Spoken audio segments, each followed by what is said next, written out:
Why, hello, chat. How are we doing today? How are we doing today, chat?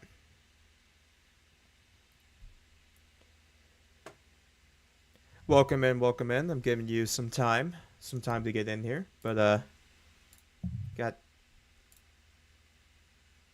Hey, Otto. Hold on. Let me do something real quick.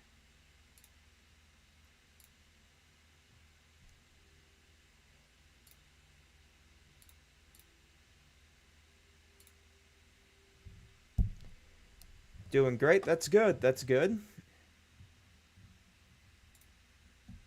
Nintendo and the lawsuits. Agreed.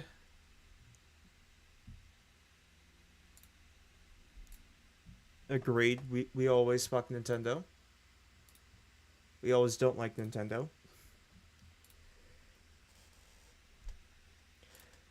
So, what a fucking week it's been. What a fucking week it's been. Holy... First off... Sony's third party.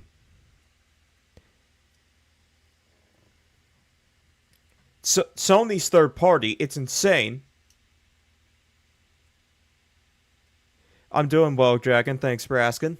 Sony's third party. Sony is now also suing Tencent because Tencent's generic game looks like their generic game.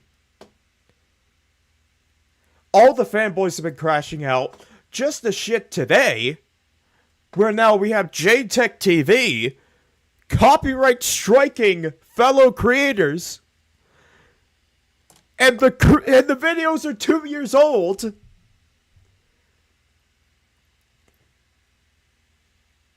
And all that shit. And then we have Mr. apparently a Nintendo fanboy, Darkstar, reacting to Gara, which we're not reacting to that video today. I'm going to let Gara handle his own thing. He doesn't need my help with that. But to start off the stream, our favorite penguin has decided to upload. He has graced us again with his uploading. So we're gonna watch Salt Slander 6. Some Nintendo you just got here. So we're gonna watch some Salt Slander 6. And then we're gonna go into the content, because we got a lot of content today. It's a lot of fucking content.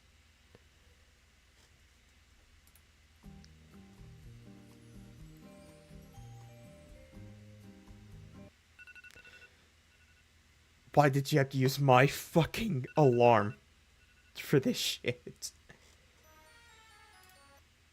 What is it, some Nintendo? Send in DMs.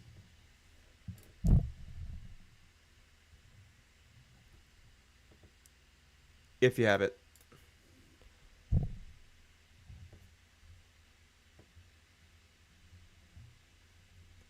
C-Star, I watched a bit of it. And I wasn't initially going to react to his video at all, because it's been so overused. Everyone's fucking done it. But after that, I'm like, okay, I'm gonna react to it. Because I know some things that the others don't. Let's just say that. Alright.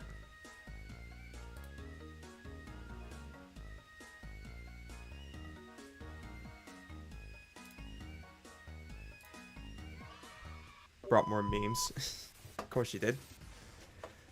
Alex.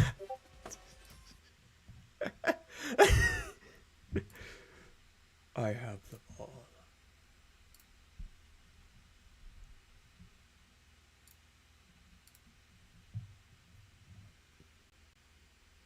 Oh, it's just Cope. Okay. Okay, it's just Cope. Well, thank you, Sumtendo. Thank you, Sumtendo, for that. But, that's just Cope, because the same thing was said about Xbox exclusives, and we knew how that ended. And the same thing was said about PlayStation exclusives. And we know how that ended. When you want the line to go up and you want to make more money and you have restriction on that, you get rid of this restriction so they can make more money. It's common, simple. It's simple fucking economics. That's it. That's it. That's just simple economics. But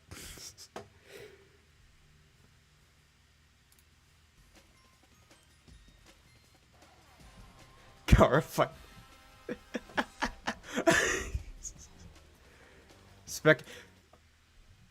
Chat, he's almost fucking done. He's almost fucking done. Because he finally has everything recorded. Now he just has to edit. And the funny thing is that his script is 33 pages. That's funny. That's funny. Des, maybe next time you'll get in. And I'm gonna touch up on that a bit. Oh, you never heard of Radar? Nintendo? So, Radar is Klutzy's roommate. And what he does is that he does what are called slander videos. Where you basically get a bunch of topics. Alright, thanks for stopping by this. You get a bunch of topics. And a bunch of stuff that are a bit slanderous. And you put them into a video. And you put it to the backing track of Powerpuff Girls. Radar does this for the Soul Creators. And everything in his videos is true. There is nothing that isn't true. Everything is true.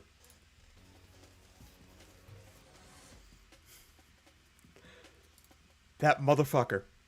That Crab uploading a schedule. He uploads a schedule.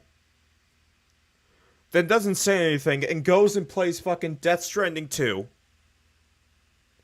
And then he uploads another video, says that he's gonna upload more.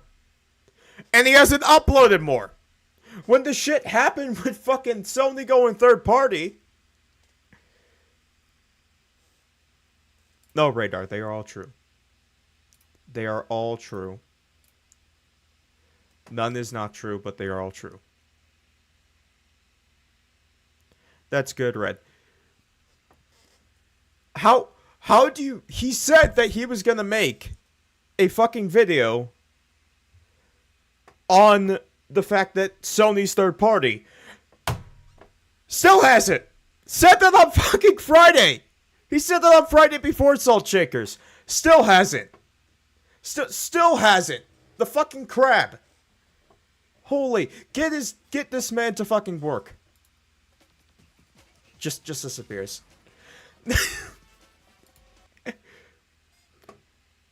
Now this POV should be changed to Alex raging at me. Alex raging at me. And everybody else. That man when playing CSGO and CS2 is... Holy shit. Oh, the crash out was so fucking funny. It's fucking hilarious. I wish that I had it recorded, but I'm not gonna do that. It's fucking hilarious when he does this shit. It's fucking funny. This is also true. That's also true. That's also fucking true. True, chat. Can we spam Radar better? Or Radar butter?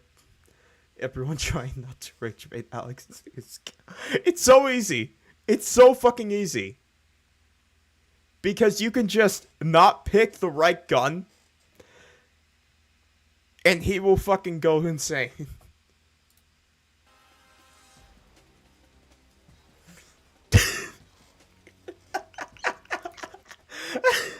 Old man gotta go to sleep. Old man gotta get his Zeepies. Old man Zeepy gotta go to sleep. Hops in the call for 5 minutes. And then leaves. Goes to sleep. And then he complains about getting this shit. And it was like, oh, why are you making fun of me? Motherfucker, you go to sleep after coming in the call for 5 minutes, and it's 6 o'clock in the afternoon.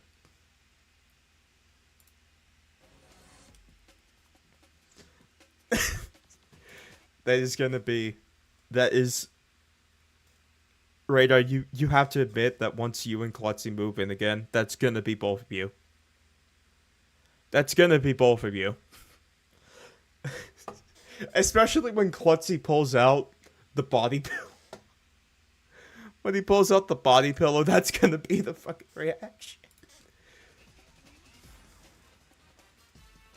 My boy's finally at 100k. Let's fucking go.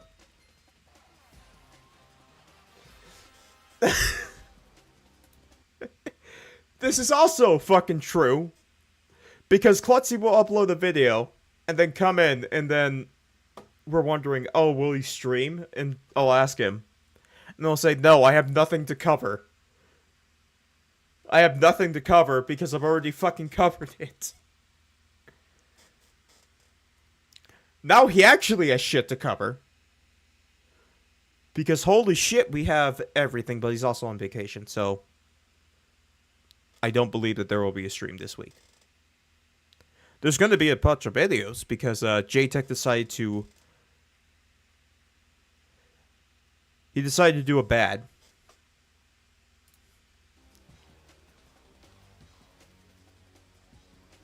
Oh yes, Nintendo, I know. Gaz has been on Salt Shakers once. He's been on Salt Shakers once. Me and Gar have both been on there more times. We've both been on there more times. Radar's been on there more times. It's fucking hilarious. It's hilarious that, like, oh, Gaz has a 5090. And like, oh, look at all this. Oh, look, I'm so good. I'm so good. I have a 5090 and never fucking does shit. He never comes into the streams.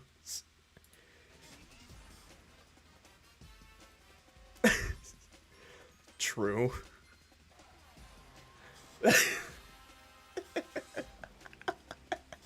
That's also true. This was all of us. This was more me than Gara. This was more me.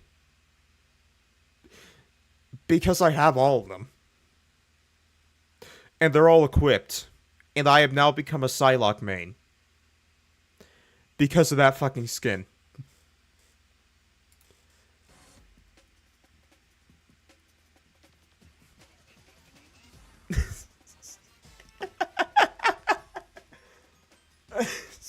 Alex somehow created the cult by wearing a banana.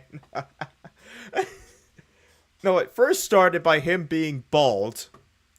Then it was him being a gooner. And now it's him wearing a banana suit.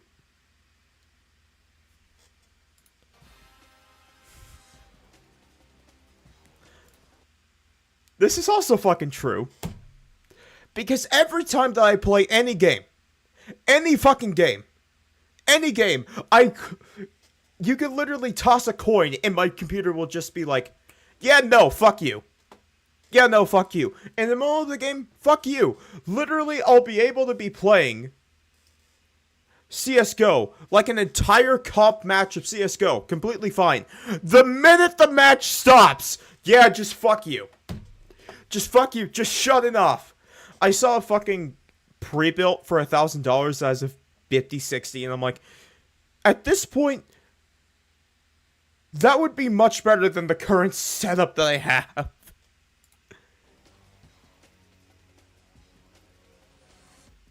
Spec spewing. He is the king of mid.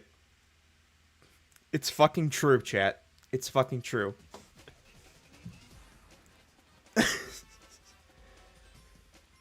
Oh god.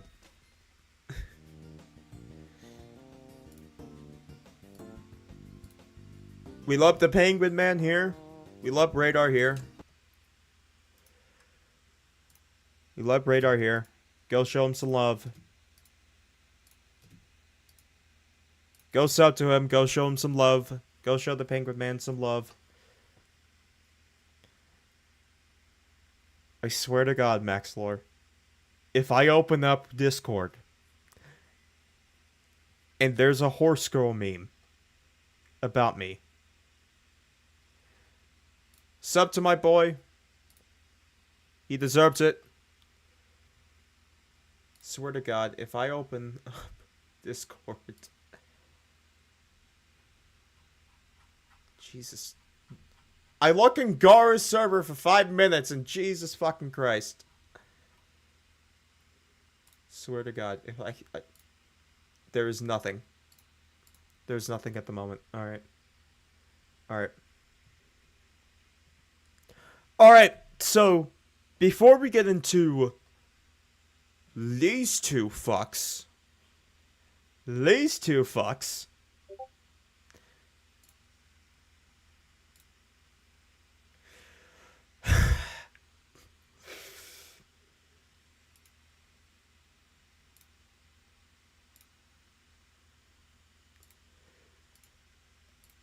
Okay, so we're doing it in DMs now. Great. Great, thanks. Thanks. God fucking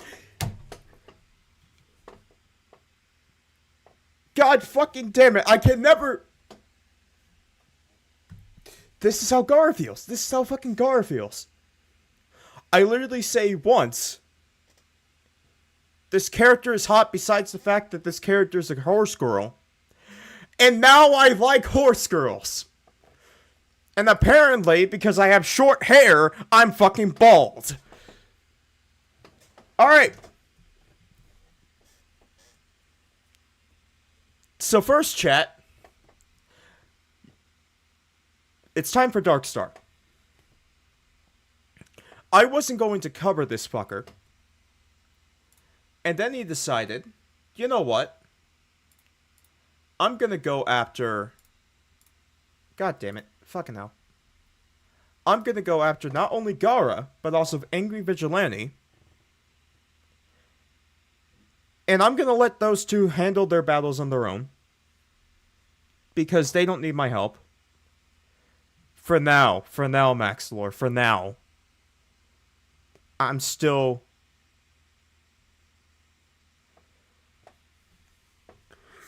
what the fuck was...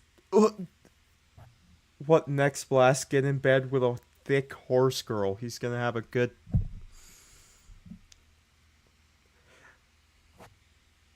Do I need a fucking soundboard now? Because of this shit? I'm not gonna get a soundboard. Funny palate cleanser. We're probably gonna need one after this. Maybe. We'll see. We have a lot of content to get over. But... debunking Switch 2 hate grifters. And as you can see, holy fucking shit that ratio. Holy fucking shit that ratio. So everyone's covered this. I'm the last one to cover this.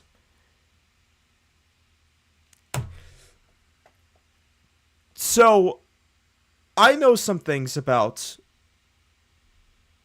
this. Nintendo, I only have one room for one gacha in my life, and that's fucking Nikkei.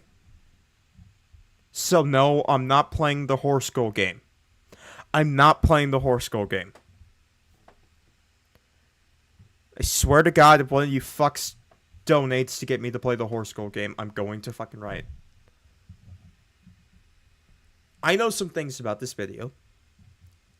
And I know some things about how these devices are designed.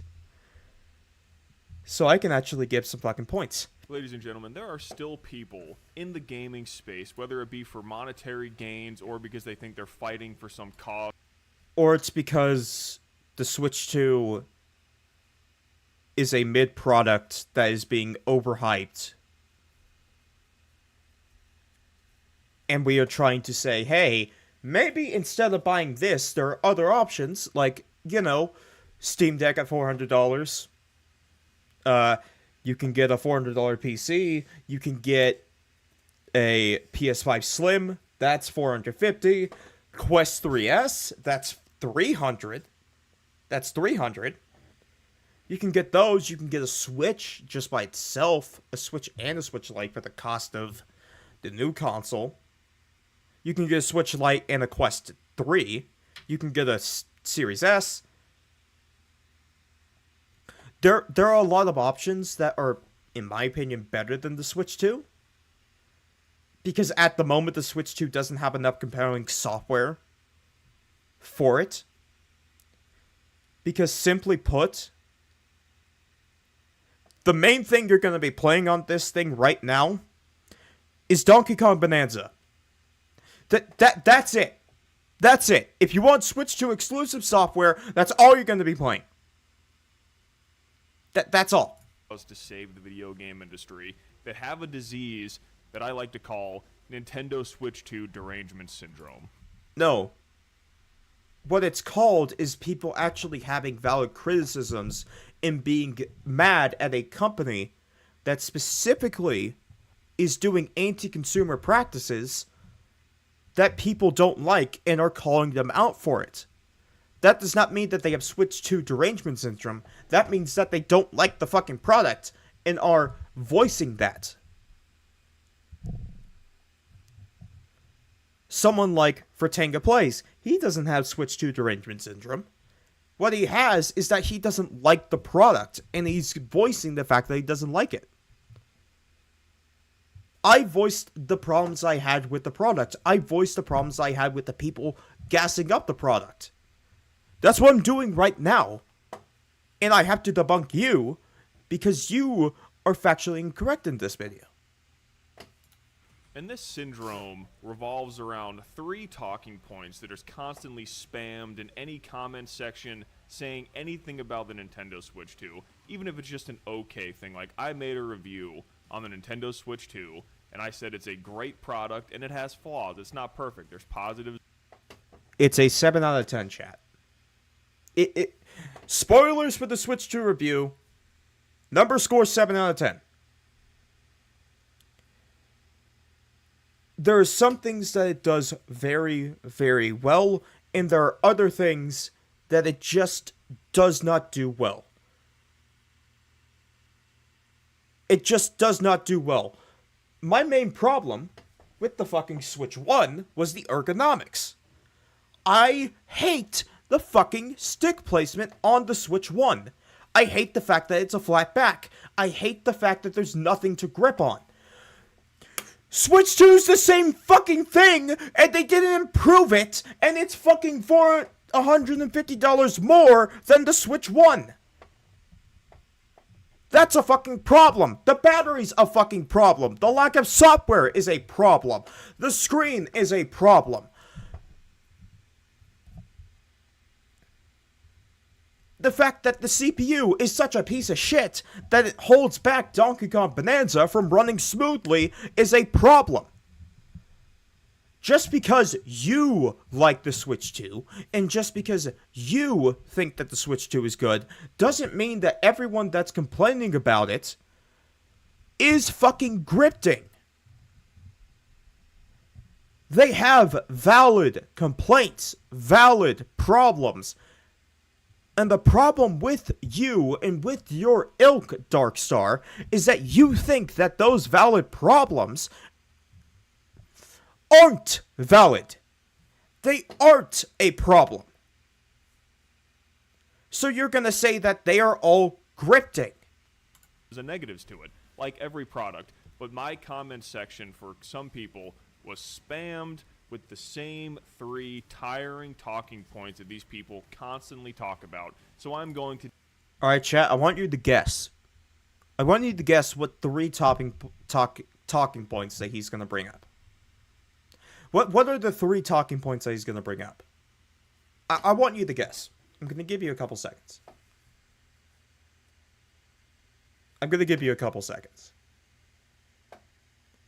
What are his talking points going to be? debunk Let's find out. all three of them in this video. The number one complaint I hear is you don't own your games. That's the number one fuck.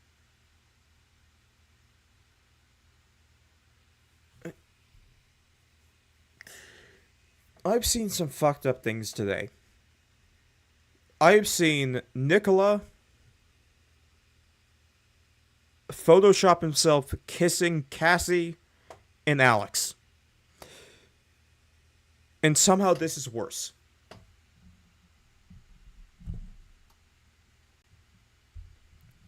Darkstar, you haven't owned your fucking games. You don't. You own a license. The problem is that that license can be taken away at any time. We saw that with The Crew. We saw that with Battleborn. We saw it. We're seeing it with Anthem. These are games that you bought, that you purchased, that you spent your hard-earned money and purchased those games. And there is no way to play those games. Now, yes, those are live service games. I know what you're going to bring up. Comment. I already know. Key cards, digital games, bad, all this stuff, and it's all bullshit. No, it's not.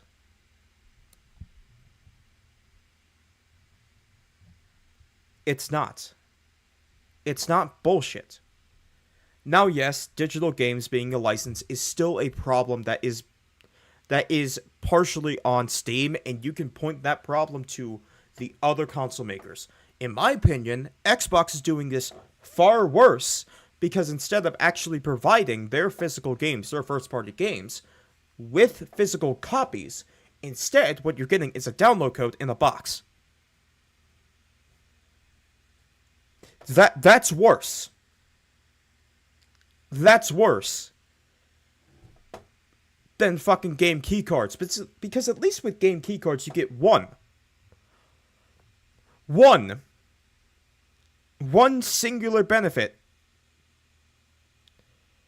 One singular benefit of physical games. You can trade it in. That's the only pro that you have with game keycards. The only pro. When looking at game keycards, you get the worst of digital, with the fact that you have to take up storage,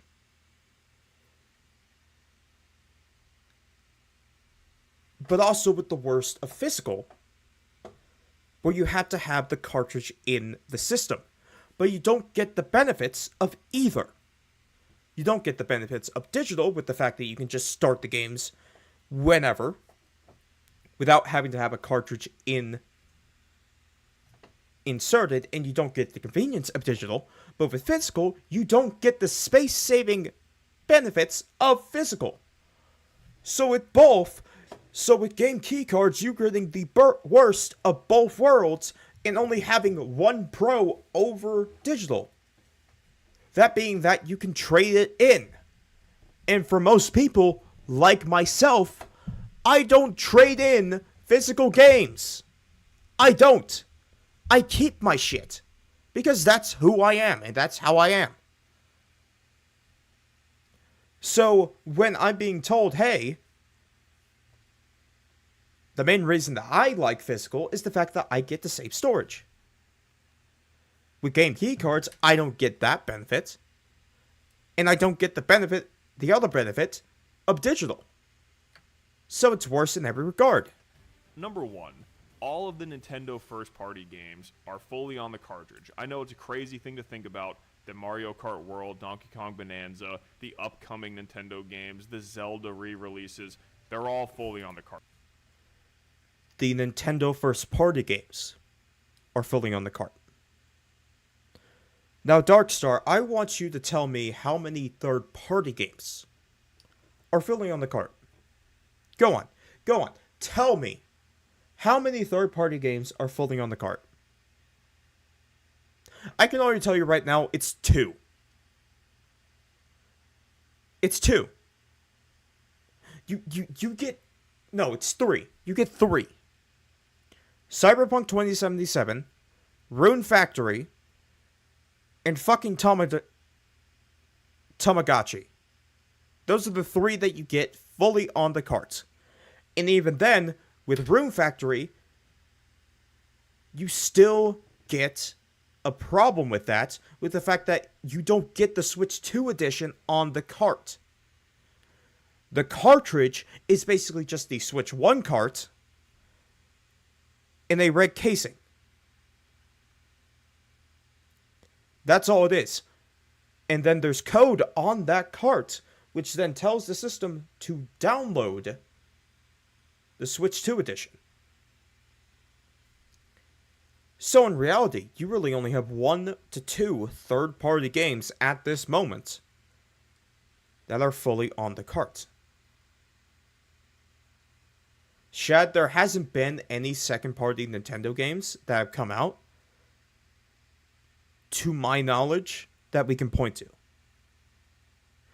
I want to see if Dustbloods is fully on the cart. I want to see if any of those, like let's say we get a Bayonetta 4, is that going to be fully on the cart?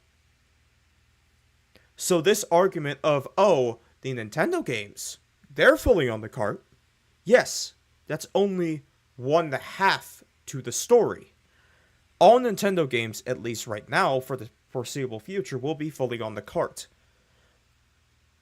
We understand that and we know that. The problem is that right now, Shad, no, Metroid Prime 4 is a second-party game. It's being developed by Retro Studios, a studio owned by Nintendo. It's a Nintendo first-party game. It's a first-party game.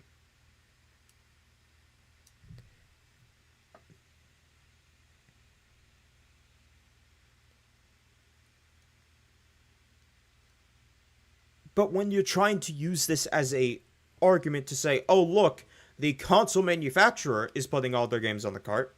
Yeah, if they didn't, I'd still fucking riot. Because there's no reason why Nintendo shouldn't be able to put their games on their own fucking carts. There should be no reason. No reason at all. In the same way that there should be no reason that Nintendo only allows 3 options for third-party devs. You shouldn't have to choose between a 64GB cart, a game keycard, and a fully digital release when you only have 8 to 10 gigs of data fully for the game. Cartridge. And not to mention, the fear-mongering around digital games is driving me insane. People want to act like there's this great precedent of digital games being taken from you. There is. There actually is. Anthem, The Crew, Battleborn, Spellbreak, fucking Hyperscape, Splitgate 1, possibly Splitgate 2. Not to mention all the other games that have been delisted over time. You couldn't go out and buy fucking Scott Pilgrim for fucking years. Years. Just gone. Oh yeah, you had Stadia? All those games? Yeah, they're gone. You can't play those anymore. You bought those games on Stadia? They're gone. Just gone. What about the games that are fully being updated as of right now? You can't play Siege. Siege X exists, you can play that, but not Siege. The Siege that was available from 2015 to just a couple months ago, that's gone.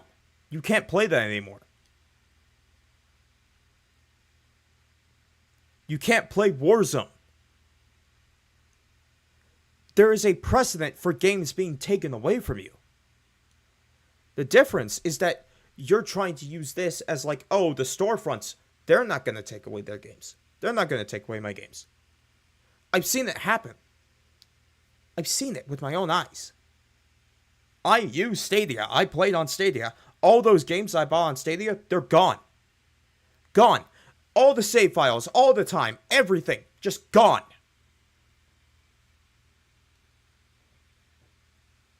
Poof! Like it never happened.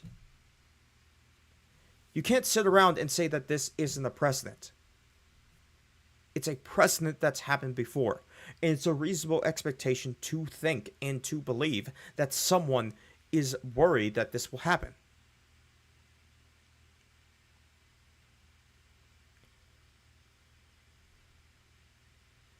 Now, yes, this is not a problem that we should only be levying at Nintendo, but instead at every single person and at every single company.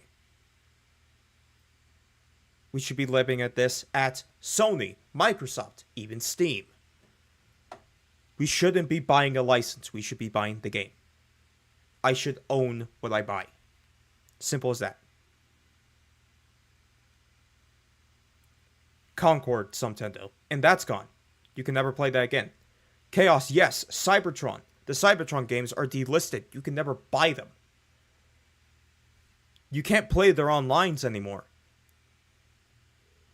When that is not the case at all.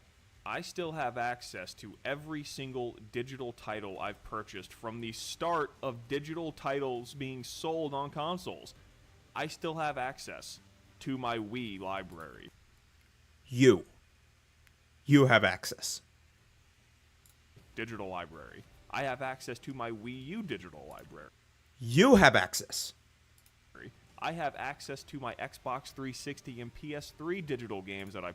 You have access. You.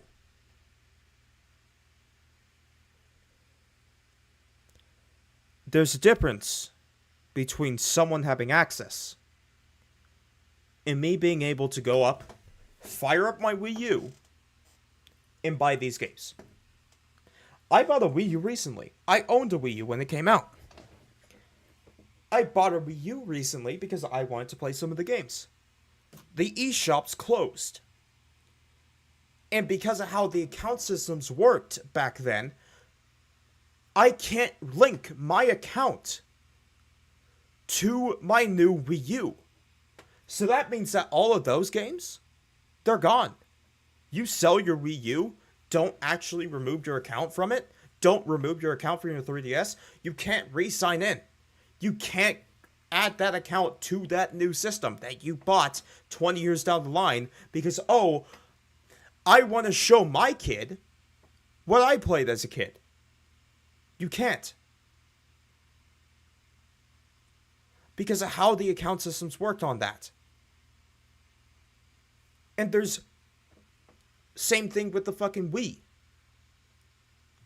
You can't say that just because you have access to this, that means that everyone has access to this.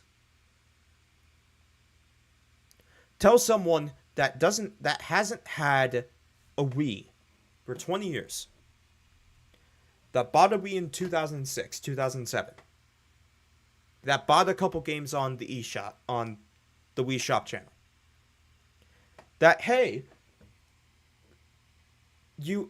and they go online, they buy a Wii, and they want to play those games again, including the ones that they owned on the Wii Shop.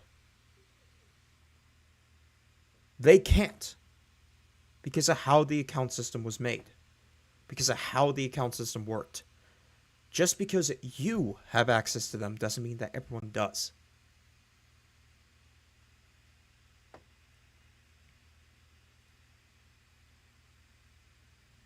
And yes, you can re-download them now. Let's say you still have your Wii U from 2012, your Wii from 2009, your 360 from 2007, your 3DS from 2013. You can still re-download them now. But those servers will never be online permanently. There will be a day where those servers have to go offline. And you can't re-download those games. Those games that you owned. Those games that you bought, that you purchased. So yes, you can technically re-download games that you bought on those consoles. I can technically still re-download the games that I bought on my 3DS. But we don't know how long that's going to be. And if you don't have your original system and you don't have your original console and you didn't know how the account system worked, you can't. My Wii U games are permanently gone. I can never get those back. Even though I bought them and I purchased them, those Wii U games are gone with that system.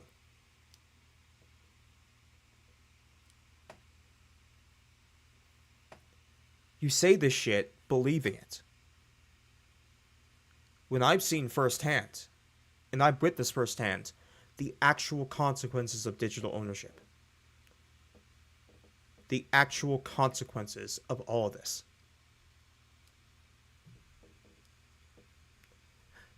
You can't fight this game with me because I've had my games taken away. I've seen my games gone. Hours gone. Poof, smoke. Just because a company didn't want to support it anymore. Purchased. I still have access to games I bought on Steam from years ago, like Star Wars Battlefront 2 Classic. These games are not being taken from you. If they were going to steal your digital library or games away, they would have done it already. How long ago? They would have done it already. No, they wouldn't. They wouldn't have done it already, because if they did it, then people would bitch, moan, and complain. People bitched, moaned, and complained when they took down the stores.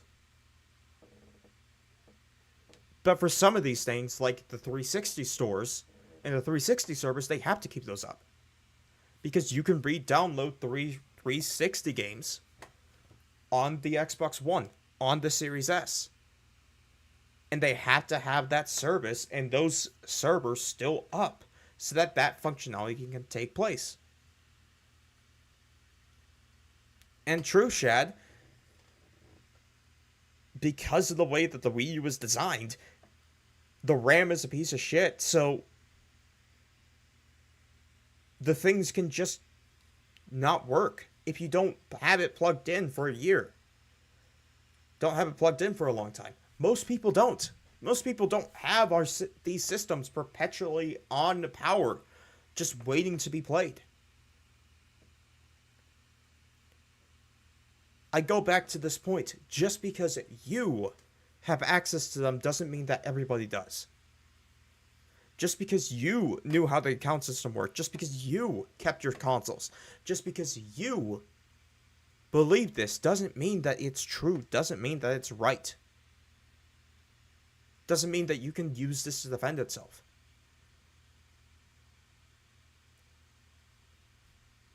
That's where a lot of people went wrong with this.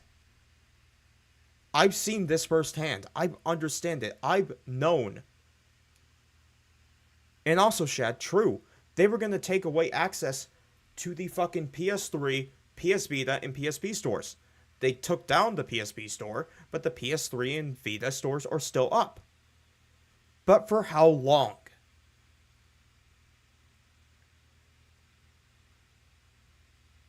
I've seen it with my own eyes. One day my games are there, the next minute, poof, gone. It's gonna happen. And you can bitch, moan, and complain and believe that these companies aren't gonna do it, but they are. They will. I've seen it firsthand. Oh, did the Wii come out? Last time I checked, it was almost 20 years ago at this point that the Wii released, and they have not taken away access to these games, and Nintendo... They took away your access to buy them.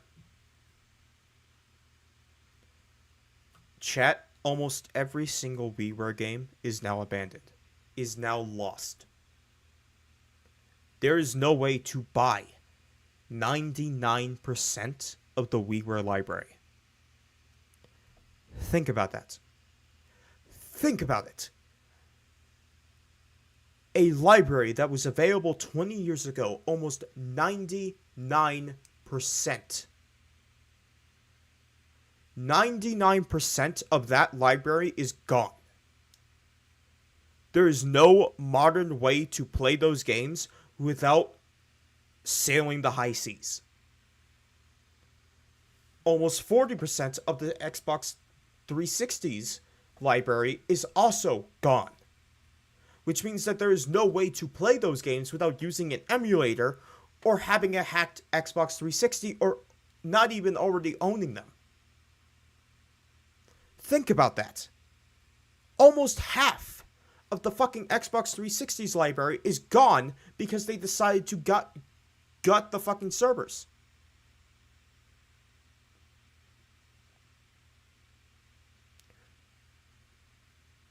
Yes, Red.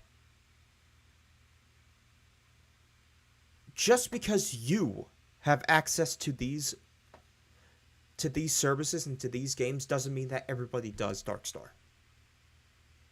So you trying to use this argument that you can have access to them doesn't work when you look at the fact that most people aren't us. They don't keep their consoles. They don't keep them plugged in.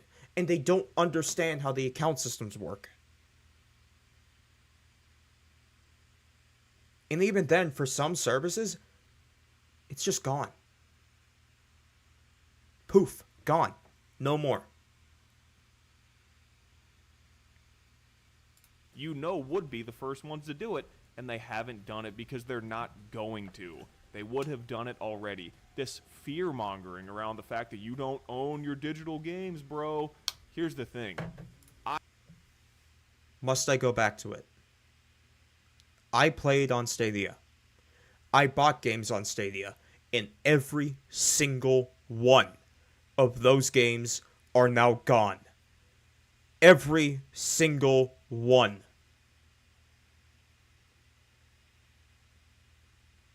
I will never be able to play my copy of fucking Cyberpunk 2077 that I bought on Stadia. I will never be able to play that game again. My save that I had for Dragon Quest XI is gone. My save for Doom Eternal that I nearly 100% completed, gone.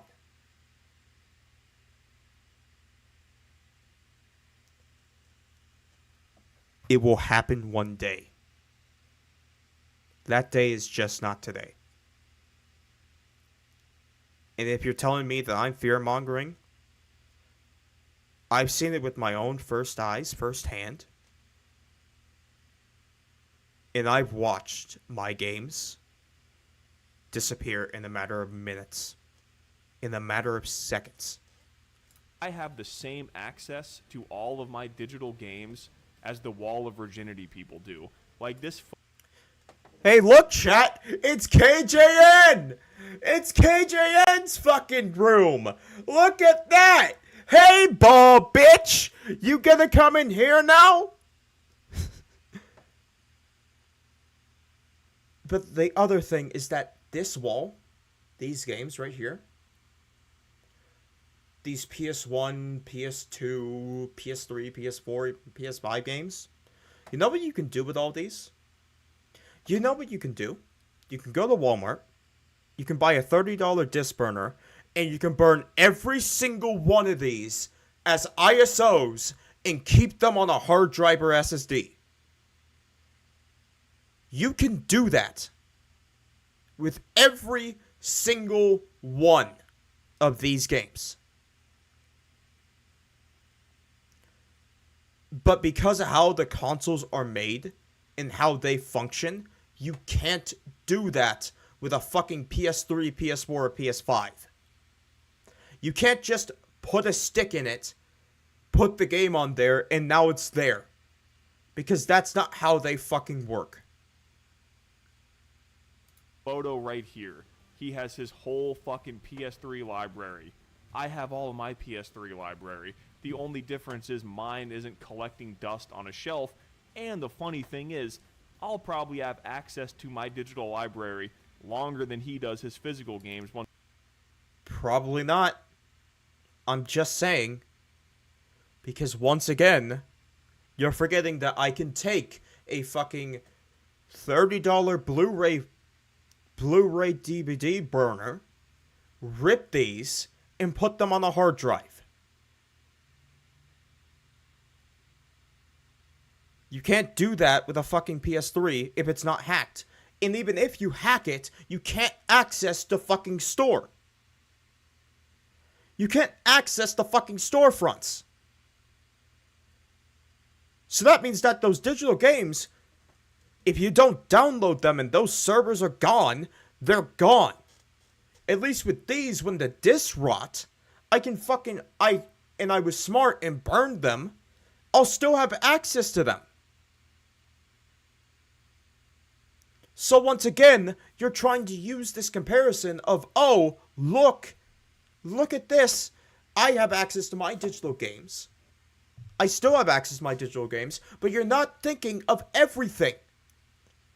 You're not thinking of the fact that I can burn these games, that I can fucking play these on my PC. Instead, you're trying to use this argument that you have access to them now because you purchased them and you have access to them now as a fucking gotcha. They start rotting away on a shelf. All these companies are also starting to make it an initiative to pull forward your digital games with backwards compatibility. So can I play all my PS3 games on a PS5? Can I play all my Xbox 360 games on a Series S or X? Can I play my Wii U, 3DS, DS, Wii games on a Switch or Switch 2? Can I? Can I, Darkstar? Can I? You know what the answer is? No. No, I can't play those games on those systems. Just because they started with the fucking PS4, Xbox One, and Switch doesn't mean that I can play all the games.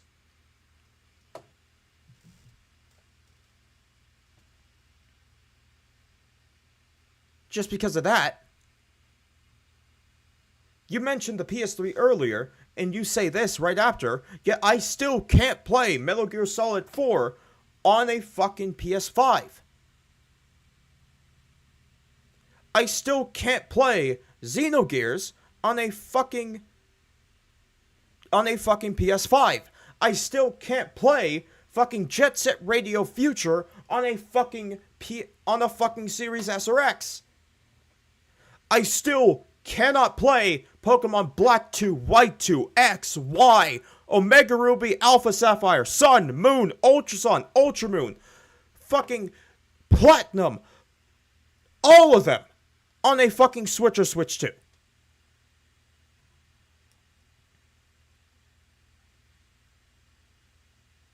Just because they started with the fucking Xbox One and PS4 and Switch doesn't mean that I can play every single one of my fucking games. And remember, chat, what I said about the account system? Remember? That would be solved if I can use the same account that I bought all my fucking Wii U games and 3DS games on, if I could just play those games on my Switch or Switch 2. But no, that's not how it fucking works.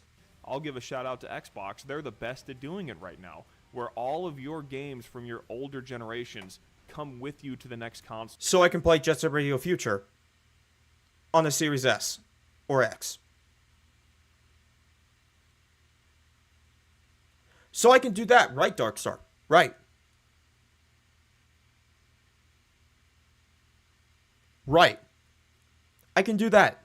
Thanks for telling me. Thanks for letting me know. Spoiler alert, chat, you can't. So they realize how important that is for people. Digital games are being embraced, and these people that are acting like your digital library is just going to fucking vanish like Thanos snap one day. It has not happened. It's been... Endgame is one of the most successful movies of all time. Infinity War is right behind it. How the fuck do you say Thanos? Thanos is said for fucking how long? How long did Phase 1, 2, and 3 go on? And Thanos was said normally? How many TV shows have said Thanos' name normally? Seriously, why the fuck are you saying Thanos? Thanos. It's Thanos. I'm not even like shitting on you for this. I'm just saying, say it right. It's Thanos. There is no reason that you should be saying Thanos. Almost 20 fucking years Even on the Xbox 360, it has been 20 years. That came out in 2005. The fear-mongering needs to stop. People need to stop acting like the digital games just go away and you don't have ownership of it. Oh my god. I've already said my fucking piece on this. Yes, you do. They have not ever taken this away. Stop the fuck. I watched it happen. I watched it happen. They took away my games. I can never play those games again. Fear-mongering with this.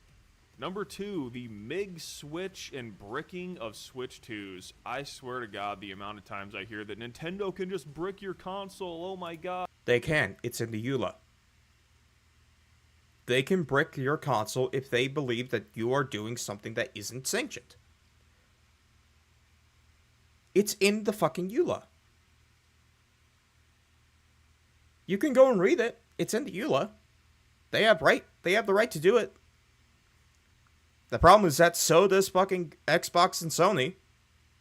So it's not a problem that's exclusive to Nintendo. It's just that Nintendo made it more apparent. God, that doesn't happen.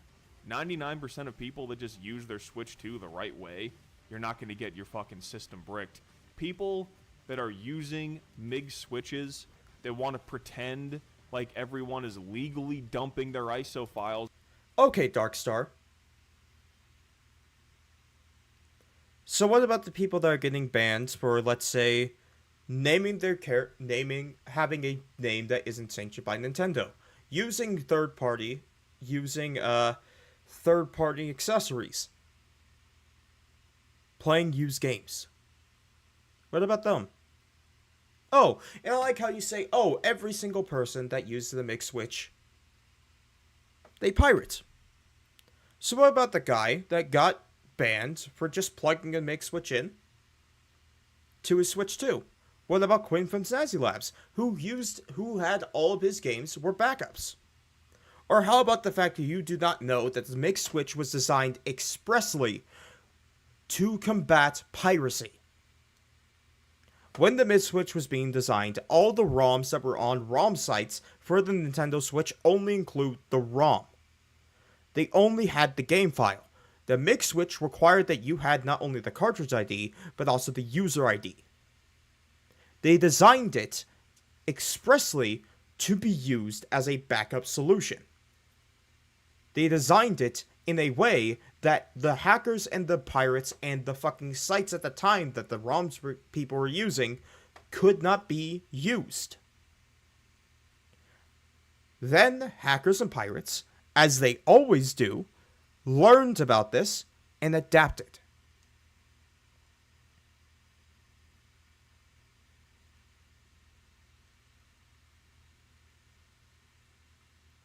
So no, Darkstar. If I want to buy a MIG switch, and I want to buy it to back up all 50-odd games that I have physically on Switch, on my Switch 1, on my physical 50-odd Switch 1 games, because I don't want to carry around 3 fucking cases, I should not get banned for that. Because it is in my right to be able to back up those games and to be able to play them on the MIG switch.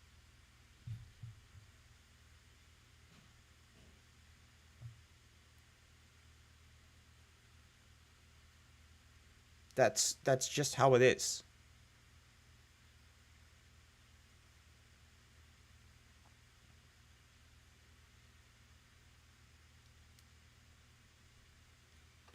Now, what you don't understand, Darkstar, is that the problem isn't that Nintendo is banning people for pirating.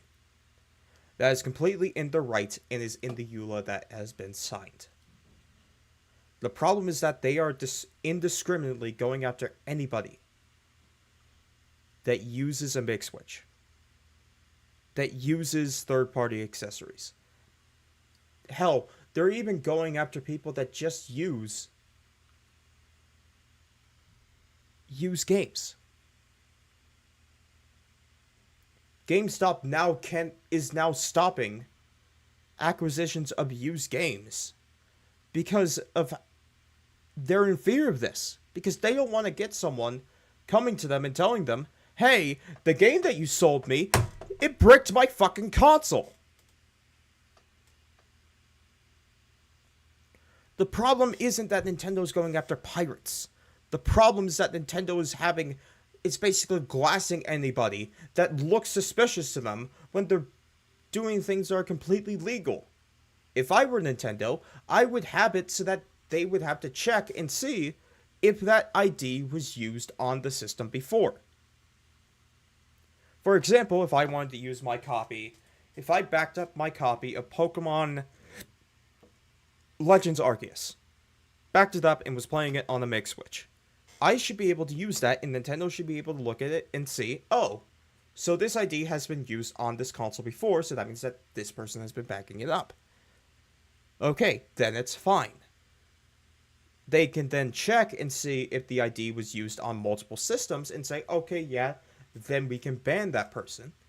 And they can also see, and there should be a way so that Nintendo can detect that a Meg Switch is in the fucking console. I'm just fucking saying. And ROMs from the games they purchased physically, and then they're getting bricked. Dude, stop lying to yourselves. 99% of people that are using MIG switches have illegally obtained their ISO. How do you know that? How do you know that? In hell, is that even true? You don't know that. You don't know that. That's just a number that you made up in your fucking head. That's so. John from Spawnwave, he has a Meg Switch. Is he? Is he pirating? What about RGT85? What about Wood from Beat 'em Ups? What about Quinn from Snazzy Labs? What about Linus Tech Tips? What about any of these fucking people? Are they going around and getting ROMs illegally? What about the person that has a 50, 60 physical collection that just doesn't want to carry every single physical game around?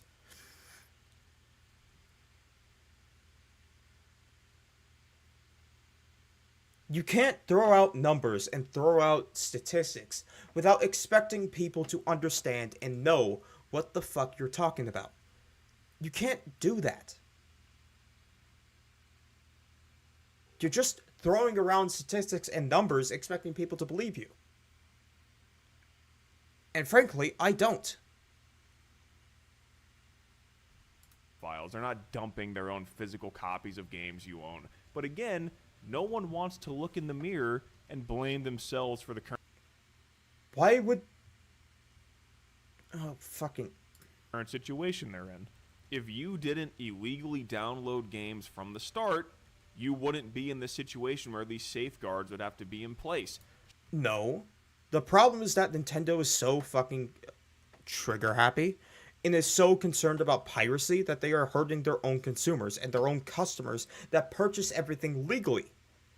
And the problem is that Nintendo is focusing so much on piracy that this person pirated, they pirated, but they don't realize that that pirate was never going to buy the game in the first place. They were never going to buy that game in the first place, so they are putting all this pressure, all this attention on this person that isn't even a sale. That isn't even something that people are going to care about, that they were never going to buy the game in the first place. They were never going to. So why are you putting so much attention, so much concern, so much indiscriminate shit on this one person? Why? Why are you doing that? Because Nintendo is so litigious, so fucking cocky, and so fucking stupid that they think that they can just do that. That they can screw over their own consumers that just want an easier way to play their physical games.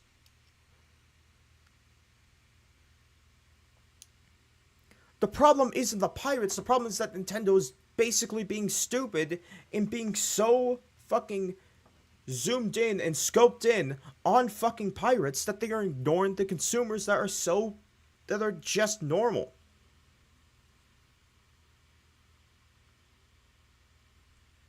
Yes, Chaos, they want control over everything. They want to make sure that you are using the things that they agree with, that they support. It's why when they updated Mario Kart World, they took out that exploit that people were using to get normal races. Because they didn't like that people were using that to play the game a way that Nintendo didn't like them, that they didn't want them to.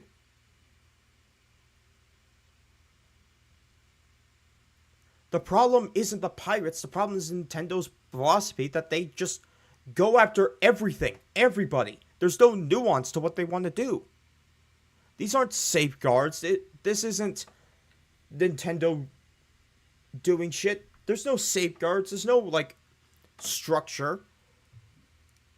It's just Nintendo saying, well, guess what? You're doing this thing that we say you shouldn't be doing. Just like with the stores, when someone starts mass robbing the stores, everyone kind of gets punished because shit gets locked behind the glass walls and it makes it inconvenient for everyone else. But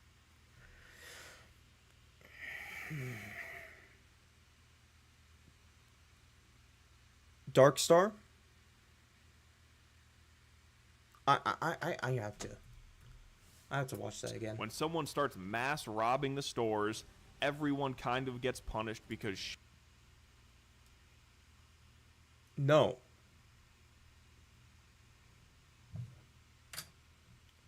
Just... That's not what it is in this case. That's not what this is in this case. Because this is to prevent theft. To prevent people from fucking stealing shit. Because of bad laws and bad fucking policies in certain states. This isn't Nintendo focusing on a certain group that was never going to buy their product in the first place.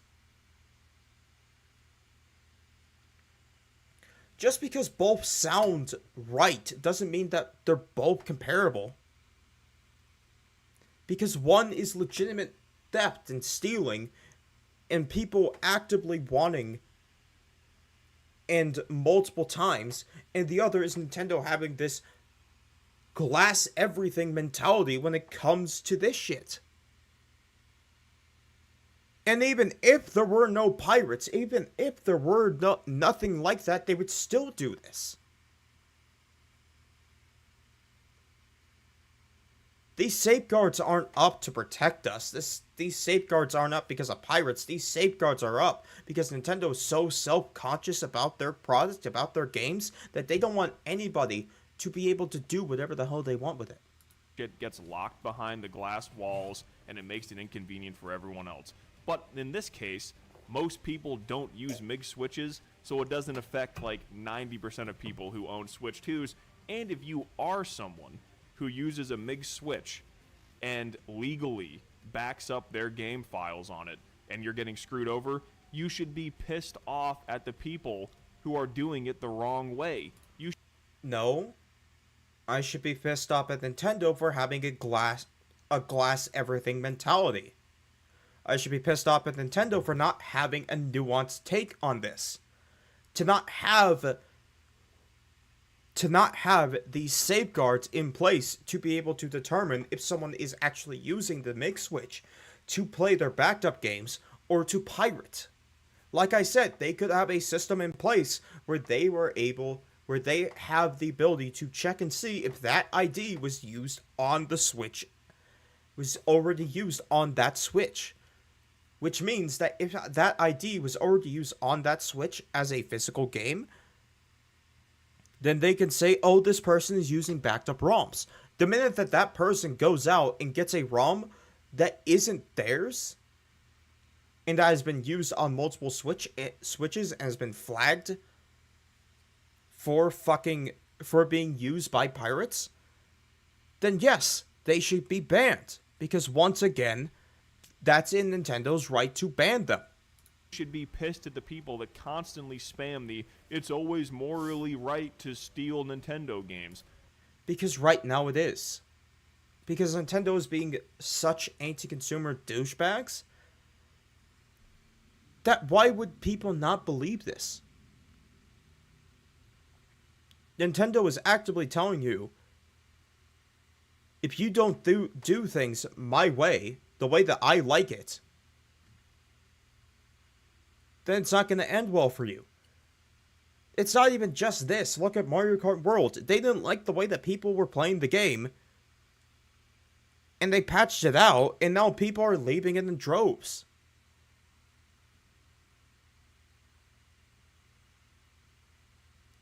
This isn't a problem with piracy. This is a problem with the way that Nintendo's handling it. And the problem is that you have to defend Nintendo, so you have to put it on the fucking pirates. And then say, well, if you... Well, it sucks to suck. Because you decided to use this product completely legally, but you decided to use this product. You're banned now. It sucks to suck. Yeah, just because these guys use the same product. And even though we can see that, oh, the cartridge is yours, and it is your ROM, and it is the... Yeah, just glass it. No, it's not. Like, if you want to download GameCube games and stuff, whatever. They're not actively selling. Hold on. Because there's... Darkstar, you may have fucked over yourself. So is it morally right for me to download a ROM of, let's say, The Wind Waker? Or F-Zero GX? Or Super Mario Strikers? Or Soul Calibur 2? Is it morally right for me to download that ROM? Is it morally right for me to download a ROM of Ocarina of Time, Majora's Mask, Banjo-Kazooie, GoldenEye? Because you said it was morally right, even though Nintendo has a service that you can play those games on. That is the legal way to play those games. So, let me ask you this. Why is it okay for you to go out and get a GameCube game? So let me ask you this. So, is it wrong for me to go out and download a GameCube game that's on NSO? Is that still fine? What about an N64 game on NSO? GBA game? When you do this, and when you try to treat this like, oh, this is morally fine, this isn't, then you run into the situation now where you're currently at, where you are making yourself look like, well, I mean, I said it's morally right. And it's not. When you are actively saying, well, it's wrong if you do it with this. But then you come out and say, oh, it's fine if you do GameCube games. When there's a way to play those games legally on the Switch. You see where the problem is? You see where the problem is that now you're not being consistent. You said that piracy was wrong, that you should be able to do piracy. Yet you're immediately after saying, oh, GameCube games are fine. But for the people that constantly champion theft and stealing brand new games, it's a fucking embarrassment. And if you're someone who actually, legally, backs up your ISO files to your MIG switch, you can make it easier on yourself. Maybe just have one cartridge instead of like fucking 5 of them. You should be upset at the people doing it illegally and running. No, I should be upset at Nintendo for not having a nuanced position on this. The problem isn't that Nintendo wants to get rid of pirates. The problem is that Nintendo isn't having a full-on nuanced position.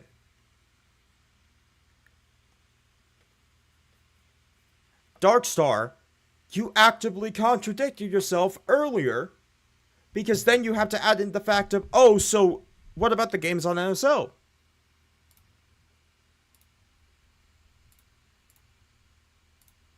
And then you complain when people take you out of context.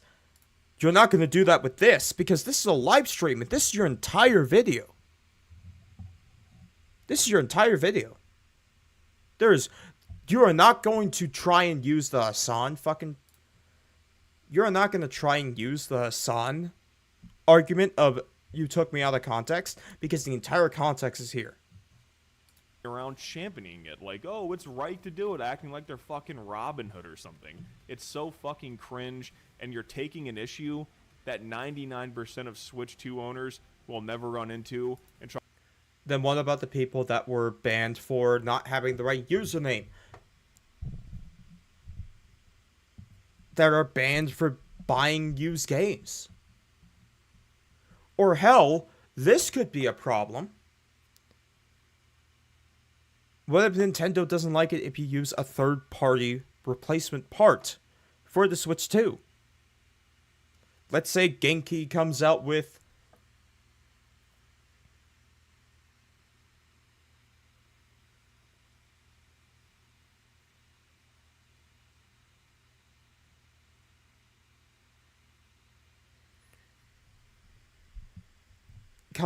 let's say, replacement sticks for the Joy-Cons.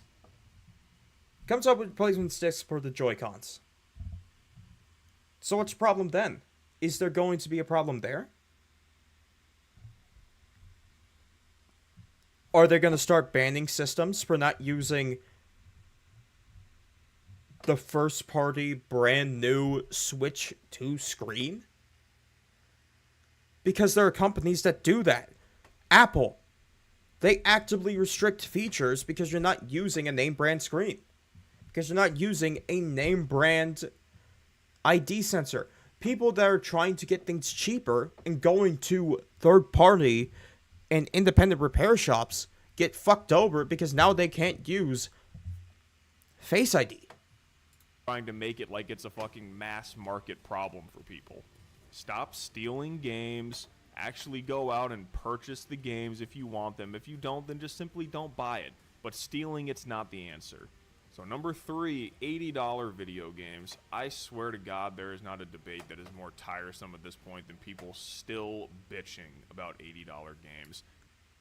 No, it's a debate that people honestly should have. 60 was the standard for 20 years. Then 70 was the standard, wasn't even a standard, for 5. And now we're at $80 games. It took 20 years. 20 years. For companies to up the price to $10. Up the price from 60 to 70, 20 years. It has taken 5. And the first game that did it wasn't GTA 6. It wasn't this big budget AAA game that has realistic textures, fully formed AI, a million choices. No.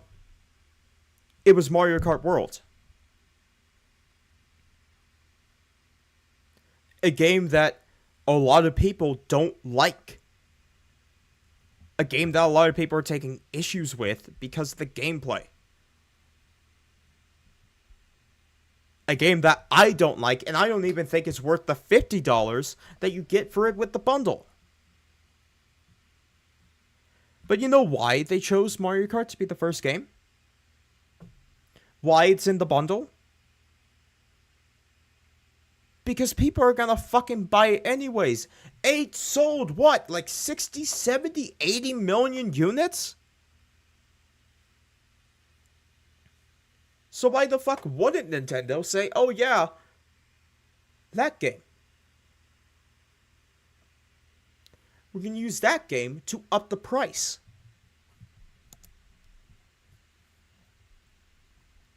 When it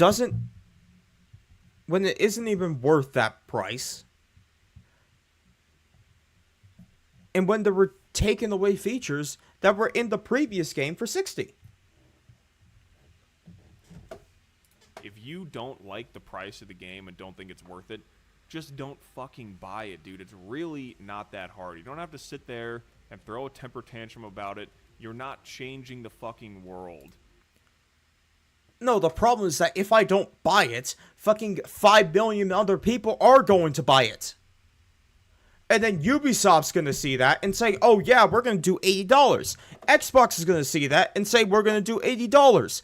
Sony's going to see that and say, we're going to do $80. If you think it's worth it, that's fine. But you can't say that there is not going to be an industry-wide response to this.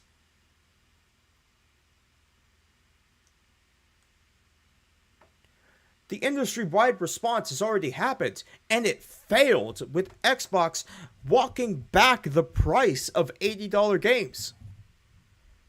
And now all companies are looking at Xbox, seeing that one of the big three console manufacturers couldn't even have $80 games work, and are now questioning if they should increase the price.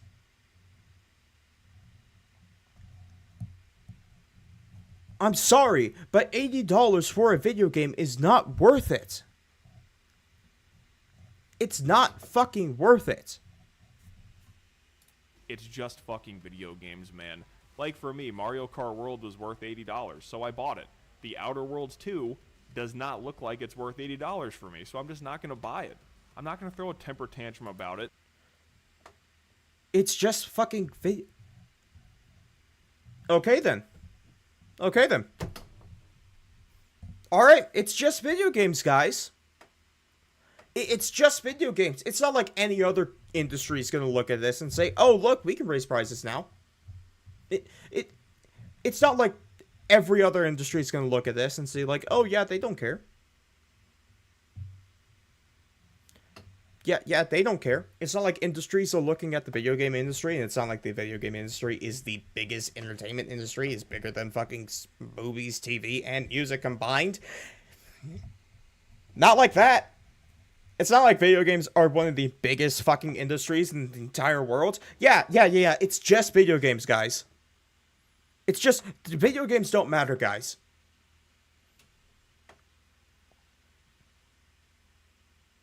They don't. It's not like it's not like food companies use video games and use the fact that video games go up in price as justification for their stuff going up in price. It's not like that. You know. It's not like that. It's just video games. It's just fucking video games. It's just video games. Jesus fucking Christ. How fucking stupid are you? The fact that the video games are going up, the fact that everything is going up is a problem. Just because you found worth in Mario Kart World, just because you thought that the price was worth it, just because you were okay with the price, doesn't mean that everyone else is. Doesn't mean that just because you thought that it was going to be good. You keep going back to this, that you have access to your games, that you didn't use it, that you thought that the price was worth it. It's all about you, isn't it, Darkstar? It's all about you. It's all about you. Well, I'm sorry. I'm sorry that in 2 years, games are going to be $100 fucking dollars. You can't fucking afford shit. Just because Nintendo used the bundle and used people buying Mario Kart World as justification to raise their prices on every fucking game.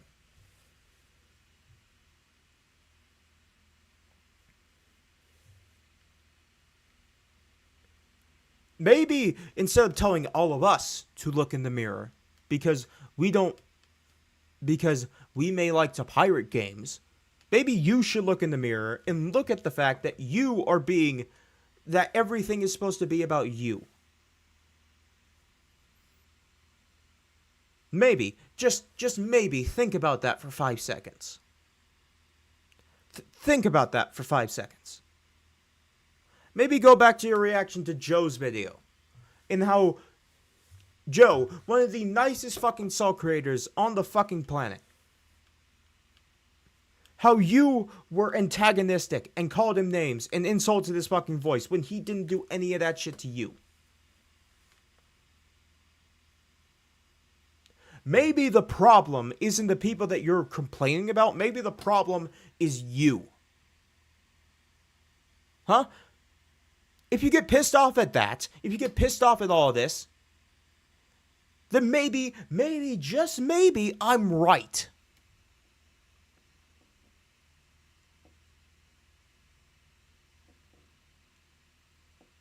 Maybe.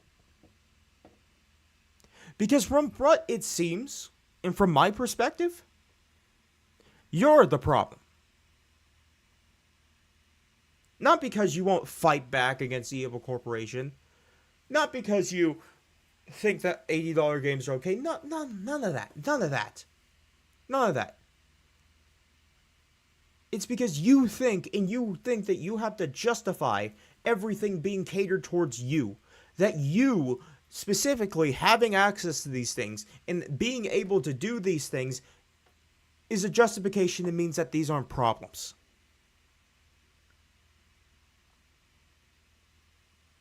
Maybe, just maybe, look in the fucking mirror and question to yourself, am I the problem? Am I the fucking problem? Because I know your fragile little ego is going to watch this video, and you're going to watch this, and you're going to react to it, and maybe it's not going to be 30, maybe it's not going to be an hour and 40 fucking minutes like Gar's. Like a reaction to Gar's, but maybe, just maybe, you're the problem. I'm not going to cry, bitch, and moan. I'm just going to not play it. It's really that simple. Also, the Nintendo games aren't even all $80 like people are acting like they are. The Donkey Kong Bonanza game seems like an extremely ambitious game made by the 3D Mario team. It looks incredible, fully voice acted. Yeah. It's a game that's worth more. It's a game that, if they were going to do $80 games, it should have been this one. The problem is that Nintendo, knowing that people aren't going to drop $80 on fucking Donkey Kong, didn't do it that way. There's a reason why it was Mario Kart World that was $80. Because then they can go to the shareholders, go to everybody, and say, look at this! Look how many! Look at this! Look how many copies we sold! Look at this! Just ignore this number, which is the number of bundles that we sold. Look at this, guys! Look at this! $80 was the good idea!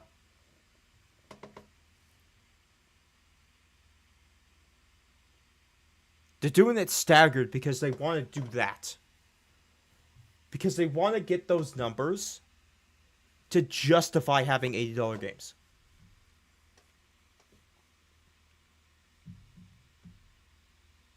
That's it. That's just it. God damn it. It seems like one of the better Nintendo games coming out. That is still $70. So to act like Nintendo has just raised the price of every single fucking game to $80 is just bullshit. Just don't buy the game if you don't want it for $80. Just wait for a fucking sale. The real thing is there's still morons out there that are sitting there saying games aren't even worth $50 or $40. They just want shit for free. Dude, get off of it. No, they don't think that games are worth fucking $80, $70, $60. You're acting like this is everybody. That, oh, this game, it's just because the game isn't fucking worth it. Maybe think about that. Because if you look at games back then that were $50 and games now, games back then for $50 were more complete, better made, and actually didn't bug out and whiz out. But now, for $60, $70, $80, you're getting games that are incomplete. Games that don't have everything. Games that have bugs on launch. Games that are getting rid of features that were in previous games.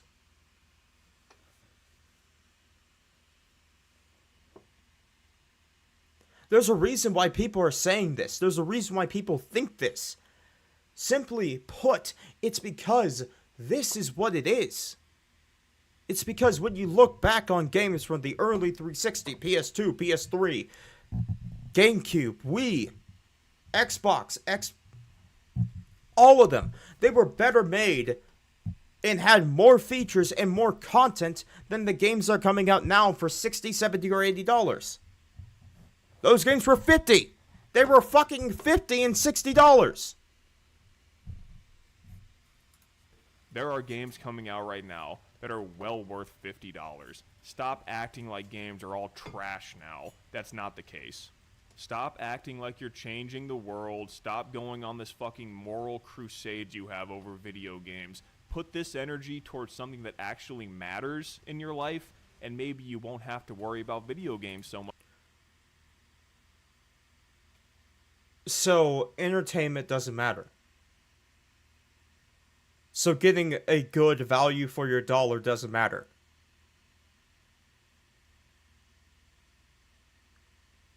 So wanting something that you enjoy, that you love, to be, in your mind, acceptable doesn't matter.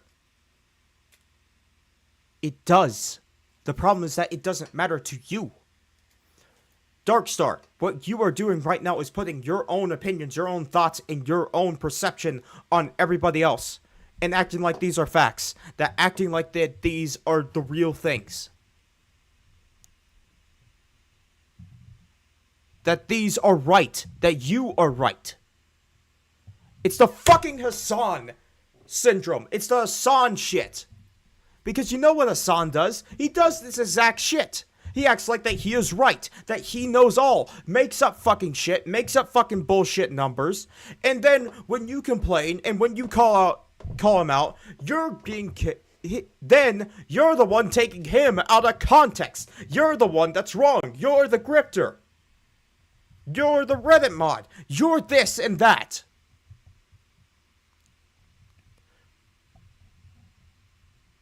He isn't fucking Griffin Mini-Me. He's Hassan Light. Because the way that he acts and the way that he reacts is the same way as all Hassan's fucking arbiters. I wouldn't be surprised if you were a tier 3 sub for fucking 42 months. And if I said anything about Hassan, that he is so bad, you would come to his fucking defense. Because you act the exact way. You act exactly like him. Holy fucking shit. You can go back to treating it like a hobby that it is and not your entire life and personality. So I just wanted to go on this quick little rant because every single video on the Switch 2 that I make, or if I see other people make that I watch, or on Twitter, I constantly see these 3 talking points over and over and over and over again. Maybe those 3 talking points are there because those are problems that people have with the damn system. Maybe it's because people are actively not liking the fact that those are problems. It's not fucking rocket science.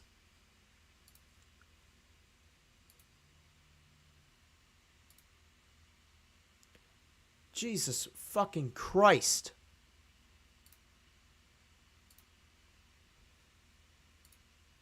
By people who have made it their whole identity to hate on the Switch 2. Like I said, whether it be for monetary gain and grifting, or just because they think they're changing the world. You're not. It's just video games, and I just wanted to quickly debunk these 3 talking points that these people use all the time and realize that you are the small minority. Mario Kart World has sold incredible so far, because most people don't give a shit about it. Just like most people don't give a shit about the digital games or the MIG switches bricking consoles, because these are... fucking... You didn't debunk shit. All you did was just either A, have your own opinions, or B, pulled shit out of your fucking ass. If you wanted to debunk shit, maybe, just maybe, bring points. Bring statistics. Bring things that actually make sense. I did.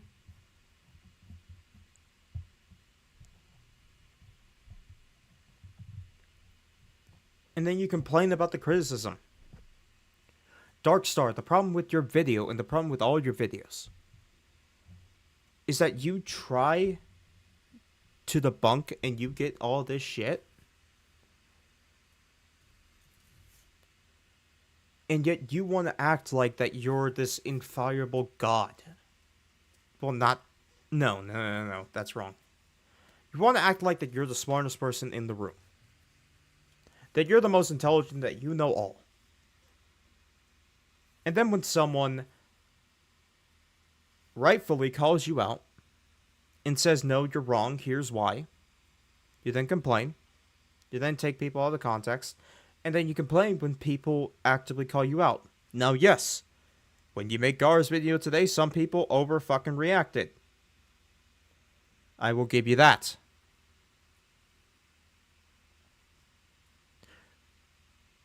But you have a tendency of this. So if I were you, and you see this, you know what I'd say? Ignore it. Fucking ignore it. Or actually take some of my criticism to heart. Change your content a bit. And do something else. There are things that people don't actually deal with. This is just your small minority of people that are less than 1%. I know it kills the physical copies people that my digital library is going to last longer than their physical games once they start rotting away. I know it sucks that the MiG Switch people can't look in the mirror and realize that they're stealing games and they're screwing over the people that... It sucks that you can't look yourself in the mirror and say, the problem is that I'm the one who's trying to put my opinions, my beliefs on everyone else.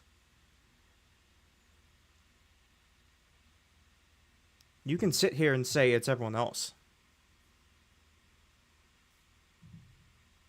But once you turn around and realize, oh, it's me. I'm the one at fault. Then maybe, just maybe, you'll actually realize. I'm the problem. Actually legally dump their ROMs to use. And I know the $80 warriors are salty that $80 games are still selling fine and their broke asses can sit there. Huh. About that, I don't think $80 games are selling fine because, simply put, didn't Xbox walk back the fact that they priced all of their holiday releases at $80 and put them all back to $70? I may be wrong on that. But maybe, just maybe, the only one that could do it is Mario Kart. And that's because a lot of the people bought the bundle.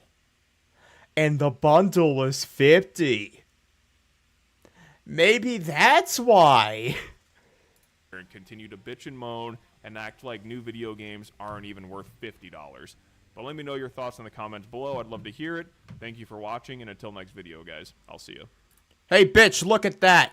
I watched through the entire fucking thing, so you can't say it's out of context. Alright, chat. Oh boy. I need water.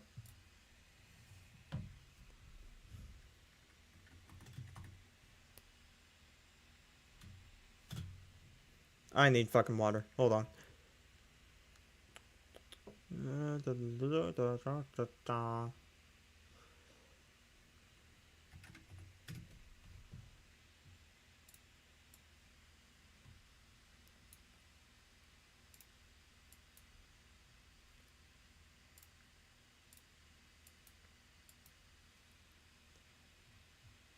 Alright, chat. I'll be back. Give me your mailing address. I want to mail you a spoon. I'm tired of people saying that because I am who I am, I can't eat shit out of my fucking ass. Eat it. Kiss my fucking ass and lick my balls. Eat it. Fucking eat it. Oh, he's doing the meme. Oh, this is cringe. Eat it. Eat it. I am fucking based. Fucking eat it. Shut the fuck up. Take your fucking ass.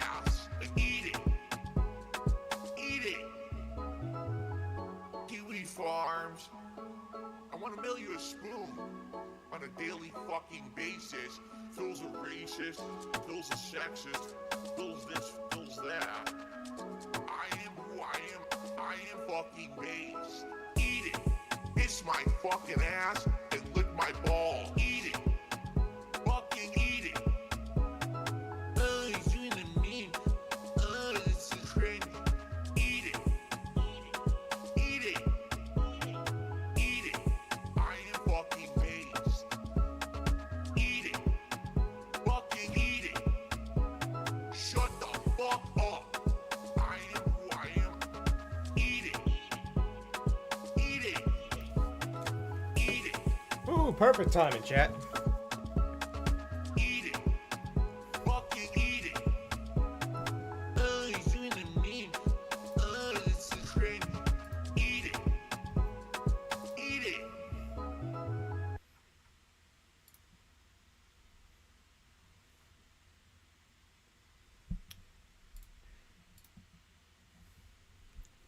All right.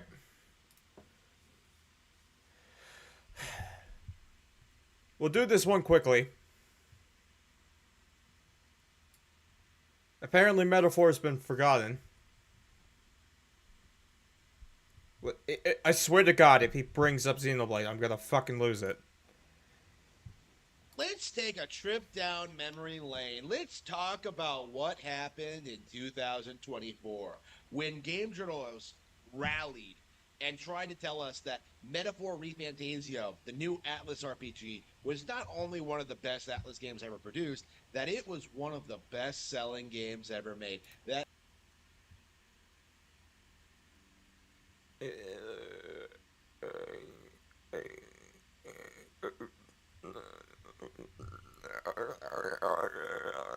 I don't.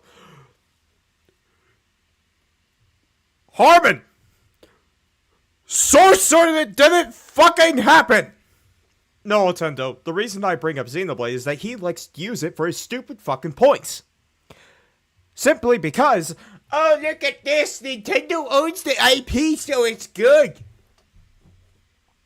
It's only on Nintendo systems when you haven't played fucking Xenogears or Xenosaga, you fucking fat bitch. this was this huge genre-defining, culturally relevant, amazing RPG. This was one of the biggest releases of 2024, and if you didn't play this game, you were missing out. Game journals were really pushing this nonsense. Again, Sorcerer didn't fucking happen, you Really piece of going shit. all out trying to sell people on this idea that like Metaphor ReFantazio was going to be like some amazing thing, that it was some like extremely well received like RPG that everyone was excited about it. It was. People fucking loved that game. I love that game. I still need to finish it, but it's really fucking good.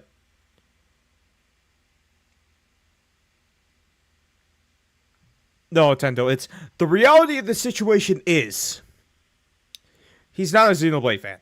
He's a fan of Nintendo. You know why I say that? He said that Scarlet and Violet looked better.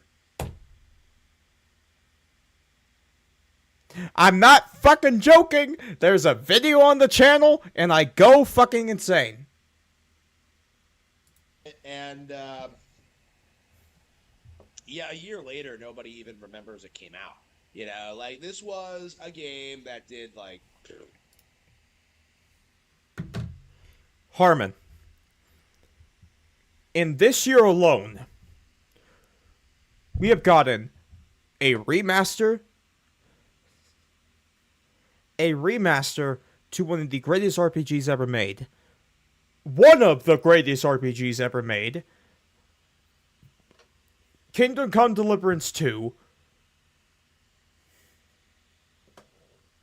There has literally been hundreds of games released this year that are as good or better than Metaphor.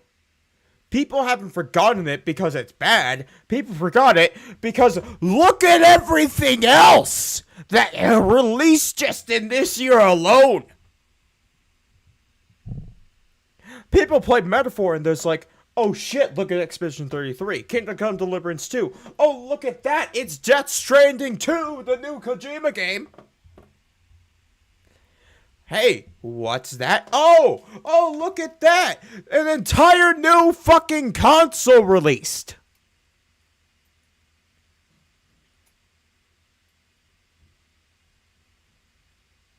You're a fucking retard. About as well as Shin Megami Tensei 5, that, trailed well behind, like, Persona 5 in relevancy. This was, like, a massive Game Journal AstroTurfing campaign. No, it wasn't. People liked it. It didn't sell as well as people thought. It sold like 2 million units.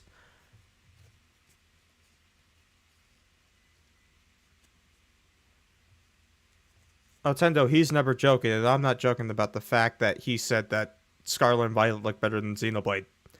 Like I said, there is a video on the fucking channel. It's real. It's fucking real. It still has the shit audio, because that was the first fucking video that I made, and it still has the shit audio. But holy shit. Holy shit. I'm losing brain cells right now. The only reason you said SMT5 was better than this game was because, SMT5, that was exclusive to the Switch. Like, no different, really, than what they tried with Astrobot or Clair Obscur Expedition 33. Like, this is just... You mean games that people liked? Expedition 33 sold 3.5 million copies in its first 2 weeks. Astrobot, we don't know fucking sales numbers.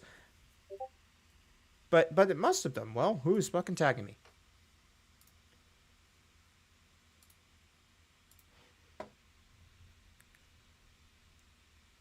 Yes, Otendo. He said the top looks better, the bottom looks better than the top. The reason is even stupider. He said that Pokemon was better than Xenoblade.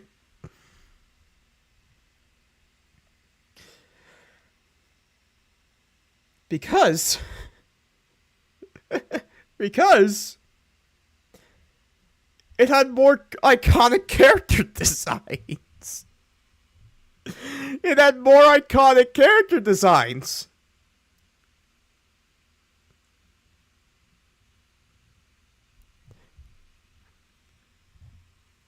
Which, he was specifically mentioning the monster designs. When one series, the monster designs are to sell plushies and toys and cards, and the other series, the monster designs, are literally so that you can beat the fuck out of them.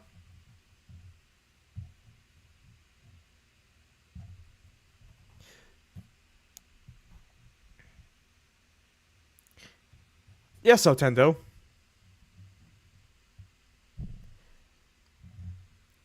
We know he's a fucking retard.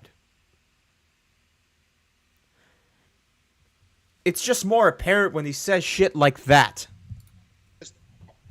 Yet another example of how game journals are all bargain, no bite. Like their products that they try and sell people don't even really stay relevant for like the full year.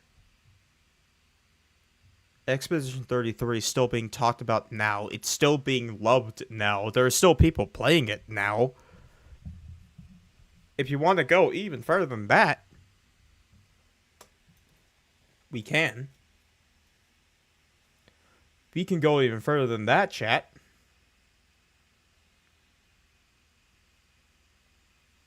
It's going to get insane. But what about Baldur's Gate 3? Huh, Harmon? What about Baldur's Gate 3? A game that's actively gotten updates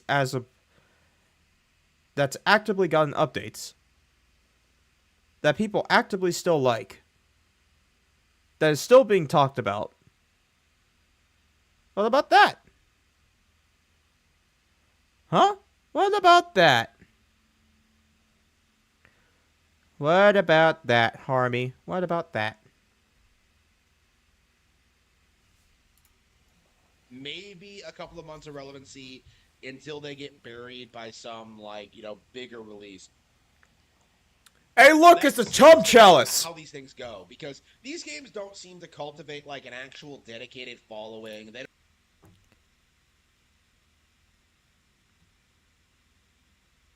I have no words. No words. Expedition 33, anybody? Expedition 33, anybody? No, Dragon, it's the Cum Chalice. don't seem to have any long-term relevancy. Like Nintendo fans aren't asking for the game to be ported to Switch 2, right? They are. People are asking for that game to be ported to Switch 2. They're asking for Persona 3 Reload to be ported to Switch 2. They are. They fucking are. The difference is that you don't care about them. You don't, Harmon.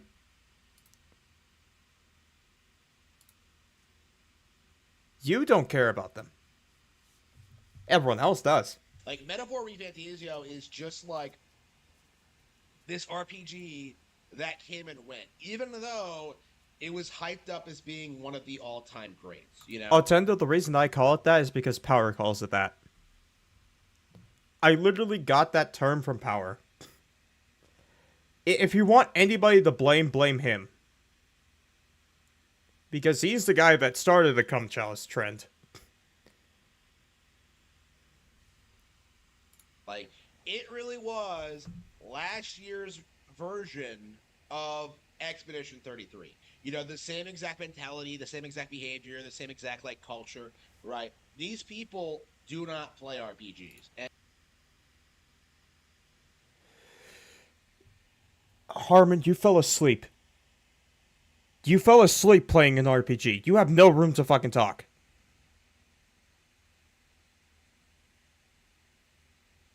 No room. No fucking room. None at all.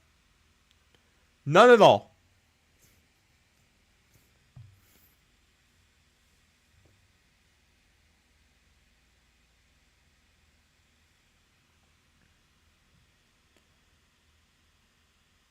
None at all.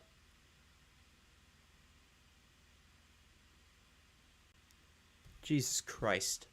And that's why they're so adamant that these titles that clearly are not on the same level as the actual gems of the industry are just being propped up and worshipped and just considered some of the all-time greats. And I do think we do need to talk about why this is happening and what's going on here, because I do think that game journalists have realized that their established narrative that PlayStation is inherently superior to Nintendo. They're both not PlayStation games, you fucking retard.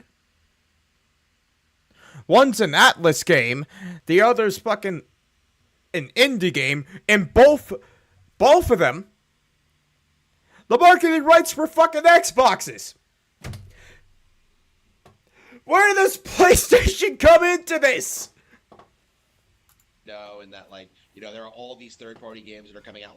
All of that is falling flat because so many Nintendo games now outperform even the biggest of PlayStation titles. Sony lies about Horizon sales. They lie about Astrobot's relevant. Harmon, Sorcerer didn't fucking happen. Except with Horizon because they actively use bundle sales to pump up the numbers. And they used the Days of Play event where they gave out the game to pump up the numbers. So that game, yes, you have a point there. But that's because it's been fucking documented, you dipshit. What do you mean Astrobot doesn't have relevance? What the fuck do you mean? They lie about third-party games. There's just so much that they lie about. So game. and Nintendo doesn't, they're actively using the bundle that comes with fucking Mario Kart World to pump up the numbers for Mario Kart World. You are actively stupid if you think that one company does this and the other one doesn't. Every fucking company does it. Everyone. Xbox will use fucking Sony bundle numbers to pump up fucking Black Ops 6 sales. Nintendo's gonna do the same with ZA. They all fucking do it. Studios have to like artificially prop up, you know, new IPs that come out to try and get them to have even a little bit of traction. So with Expedition 33, with Astrobot, with like Baldur's Gate 3, like with Elden Ring, like they just worship these games and act like there's some like major deals, like some huge cultural phenomenons and some just amazing thing, when in reality they're just they just have left no impact at all. Because it's very interesting that, like... So what impact did Princess Peach Showtime leave? What impact did that leave?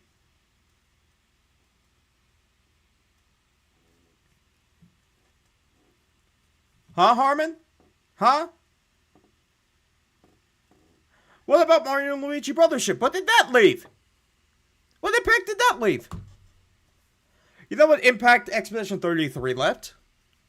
You know what that left?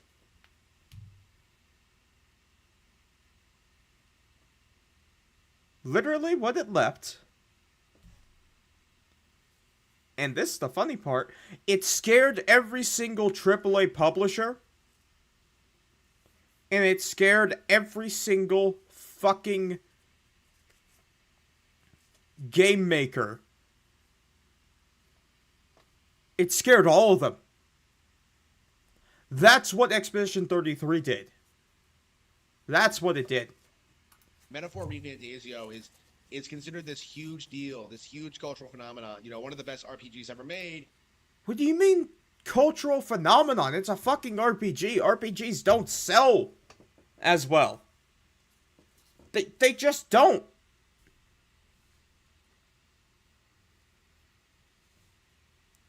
That's just how it is. They don't sell that well. They never have. And yet, like, sales-wise, it trails well behind, like, Fire Emblem Three Houses. You know, it trails well behind Persona 5. You know, it trails well behind, like, it's on par with Shin Megami Tensei 5. You are a fucking retard. You're not even just a retard. You're fucking retarded. To the nth degree. Jesus Christ. Game that the same people hated, actually. You know, so, like, the difference in, like, you know, critical reception. And Who the fuck played Metaphor and then hated SMT5? Who? What the fuck are you on about?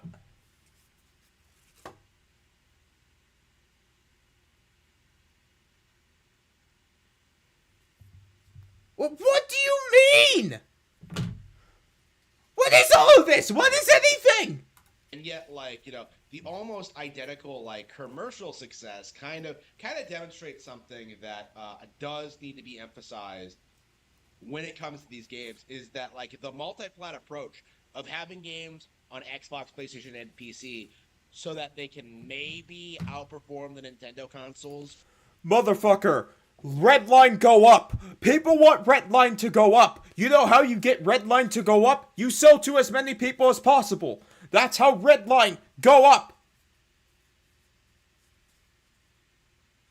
Holy shit. Holy shit. Most Nintendo games sell like 2 to 3. They barely sold 2 million. Brothership sold 1.8. Showtime barely sold. This tactic is imploding and has been for a long time. people are beginning to realize just how much better Nintendo games are. And it started with Breath of the Wild, and extended with like Mario Odyssey, and of course, like they're fans of like smaller Nintendo IPs like Fire Emblem and Xenoblade. Metroid. You motherfucker! I fucking knew it! Shut your mouth! Shut your fucking mouth! Shut it! You say nothing! Nothing! Metroid and stuff like that. But like, with Donkey Kong Bonanza, I do think we're kind of expanding outside of the realm of previously established Nintendo franchises.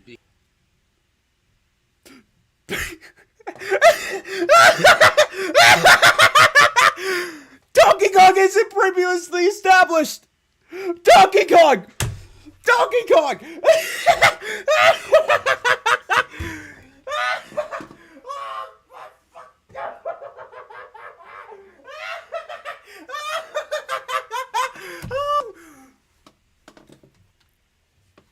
Donkey Kong!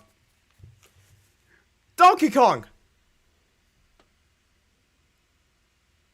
Donkey Kong!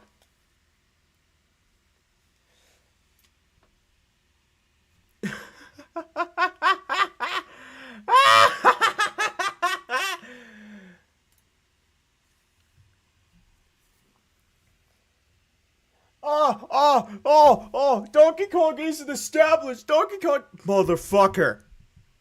Motherfucker. What do you mean? What do you mean? What do you mean? You're the Nintendo fanboy. You're the big Nintendo fanboy, and you're saying this shit?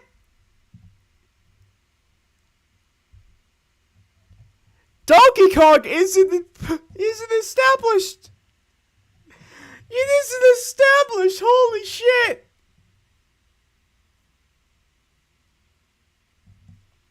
Holy shit. Yes, like the narrative for a long time was that like you only buy games for like major Nintendo games. Mario, Zelda, and Pokemon. Harmon, where do you think Donkey Kong came from? What game franchise did it come from?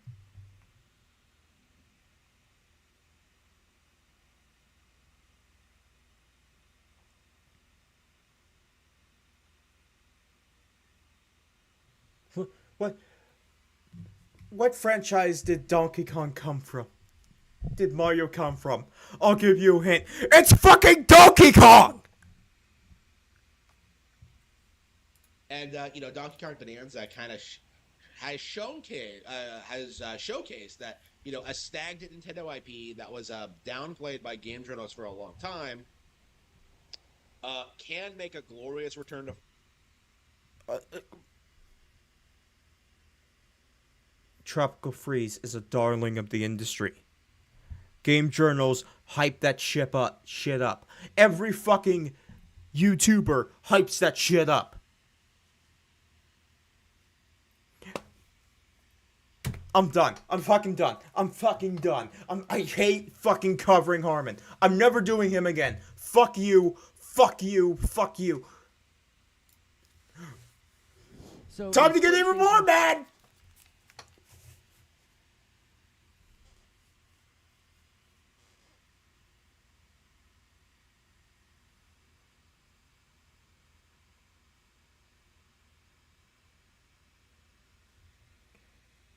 Time to get even more mad. It's fucking Reforge.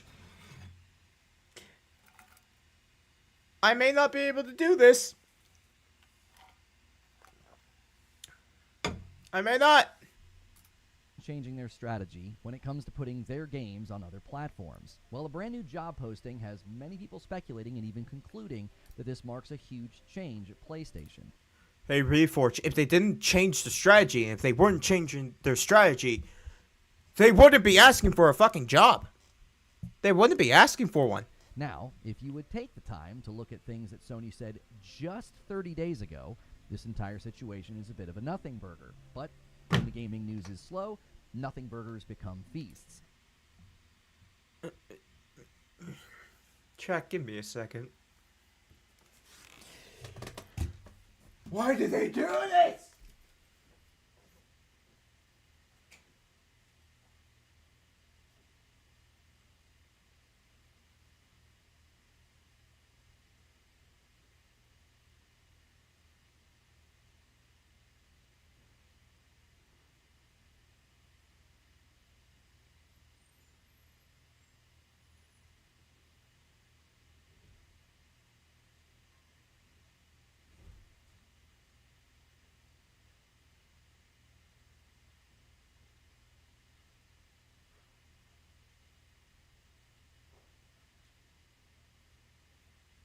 Why?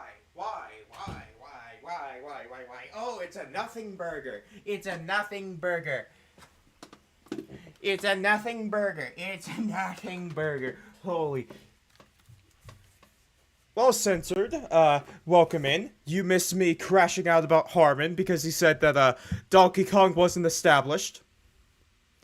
You missed me covering Darkstar and debunking all of his points because he made no points because he's a fucking idiot. And now we're on this fucking Jimmy Neutron-shaped retard. And there are now big questions hanging in the air. Is PlayStation going third party? Are they going full slate? Is everything going to go over to Xbox? And is this hurting the PlayStation brand? Now, I'm going to speak to all of those things because I do... Hey, is PlayStation going third party? They already fucking are. You want to know why? Helldivers! It's on fucking Xbox. I think it's important to respond to some of those worries and concerns. But first, we need to talk about the actual job posting and look at what it states. We also need to look at what Hiroki Totoki has said, what Herman Hulst has said. Hiroki Totoki has said that their games don't need to sell the fucking console. That their games aren't being made to sell the console. You know what that means, Riri?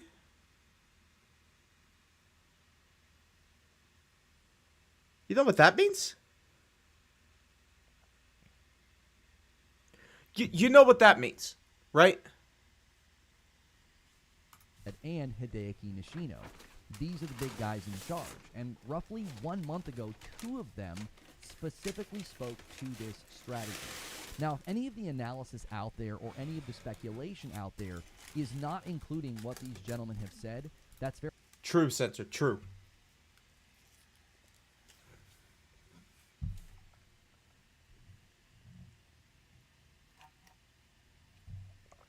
True. This is probably going to be the last one, chat. Because I've already gotten very mad. very lopsided. I'm going to attempt to include everything and then examine the job posting in light of that. Because it's my estimation the job posting is simply a part of the existing strategy. Hey, Reforge. I know this is a hard concept to understand. But plans change. And you know what happens when those plans change? Sometimes people aren't notified that the plan changes. So you say, oh, go to the shareholders when... It's not like there's a shareholder meeting every fucking weekend. There's not.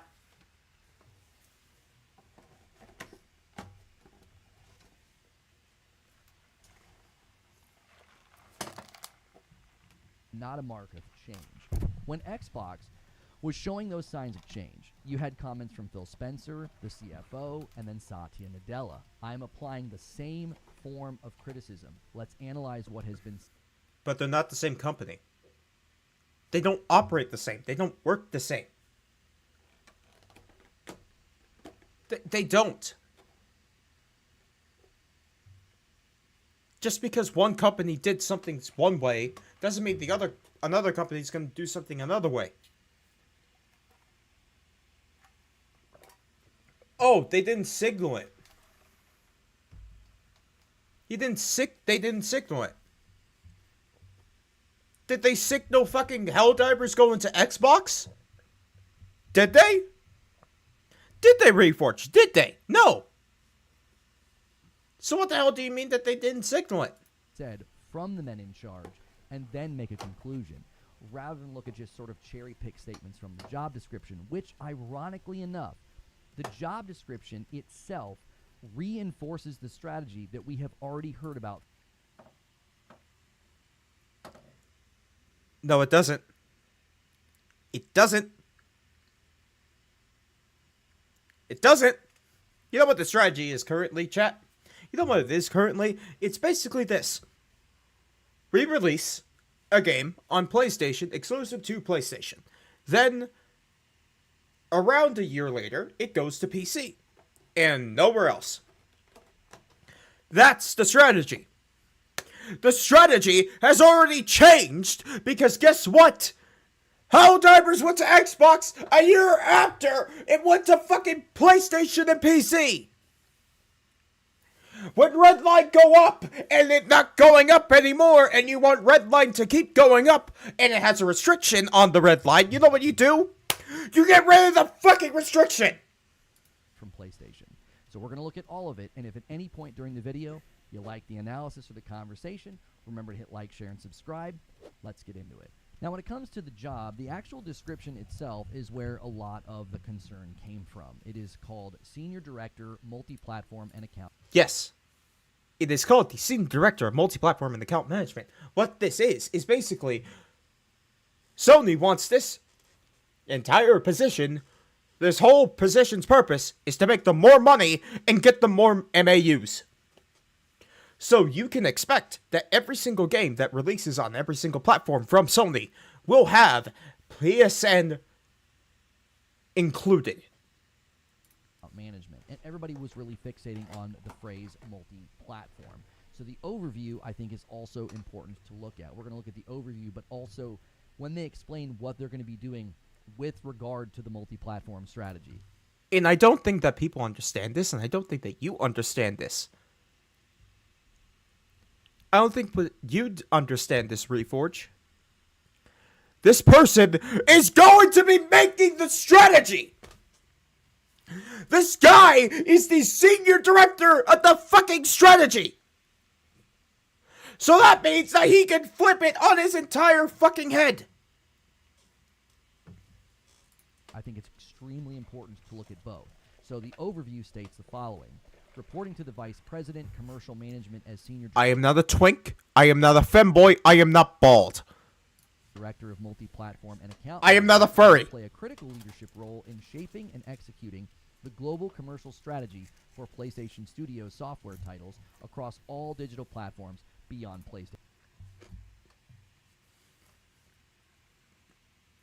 So I released a video today going into this entire job description.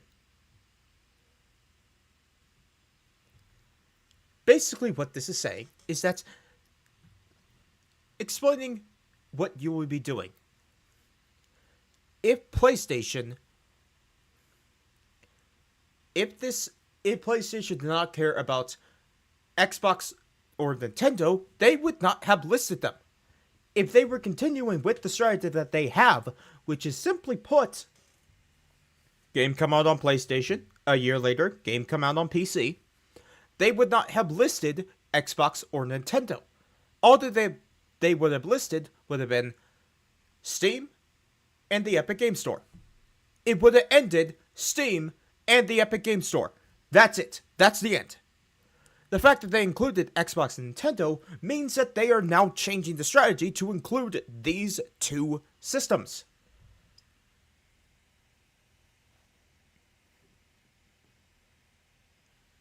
The strategy has changed. Helldivers is a testament to that. And along with that, the role is accountable for optimizing title probability and cross-functional alignment. Which means that they want more money from the titles. You know how you get more money? You know how you get that red line up? You remove the restriction that you put on the fucking red line. You know what the restriction is? In this case, it's happening exclusive to one fucking box. PlayStation hardware, including Steam, Epic Game Store, Xbox, Nintendo, and mobile. This role is accountable for optimizing title profitability, ensuring cross-functional alignment, and leading a high-performing team focused on multi-platform expansion, mid-range commercial planning, and platform partner management. Now, people were fixating on the fact that it says multi-platform expansion, to the fact that it lists Xbox and Nintendo, and that No. Well, no. The strategy is not to get me to embrace cat girls or Gardevoir. No. that's what made many people say No, it's not. The strategy. This strategy is simply put.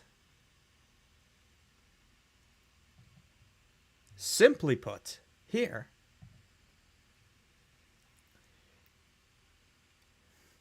No, Grizzly, I am not.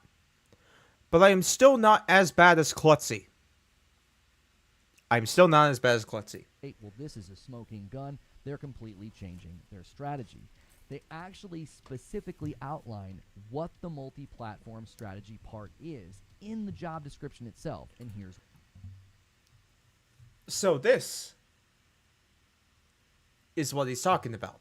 Oversee the out-of-year mid-range commercial strategy for PlayStation Studios titles across all non-PlayStation Studios platforms, driving long-term revenue growth and audience reach. What Reforge is not adding is, simply put, the strategy beforehand wasn't to put those games on Xbox, Nintendo, or mobile. The strategy was to put those on just Steam and Epic. The fact that they include Xbox and Nintendo means that the strategy changed. Helldivers is a testament to the strategy changing.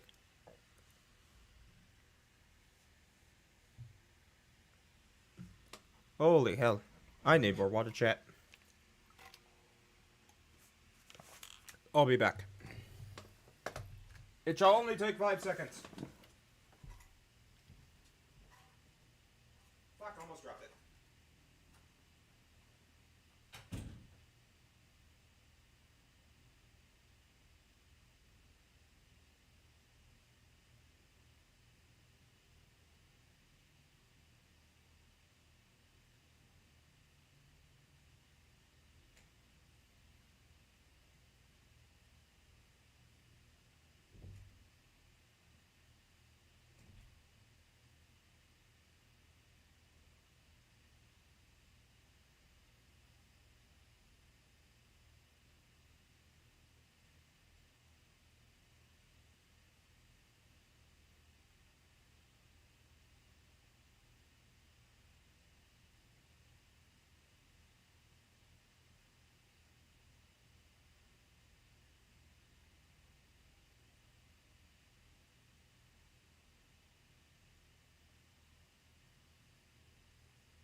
Alright, chat, we're back.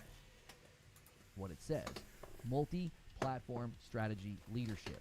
Oversee the out-of-year mid-range commercial strategy for PlayStation Studios titles across all non-PlayStation platforms, driving long-term revenue growth and audience reach. Yes. That strategy did not include Xbox or Nintendo before! It was just PC! You fucking dumbass! So this just reaffirms the existing strategy. Out of year implies a focus on future financial periods rather than the current or immediately preceding year, which sort of goes hand in hand with this being about long-term revenue and not games going day and date to other platforms. Yes. That strategy did not include the other two fucking console manufacturers. They did not. It was just PC. So the Holst, I think, really emphasizes this point. Now, back in 2024, Hiroki Totoki spoke to this actual strategy of increasing profit through multi-platform efforts. There was a VG article from February of 2024, and he said this. This is true, but there's a synergy to it. So, if you have strong first-party content, not only on your console, but also other platforms like computers, a first-party game can be grown with multi-platform, and that can help operating profits to improve. So, that's another one we want to proactively. So you have strong first-party content. Oh, holy shit.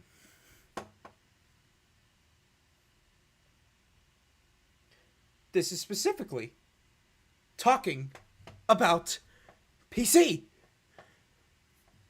That does not include the Switch or fucking Xbox. That only includes PC. Work on. So, roughly a year and a half ago, Totoki signaled that this would be something that they would be continuing to do, and Herman Holst added to those with specifics, because Totoki's being very generic, and then Holst added the specifics.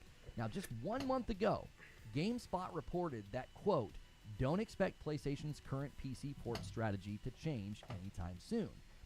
Why would they say this? Well, first, because Holst really emphasized the value of their big single-player titles.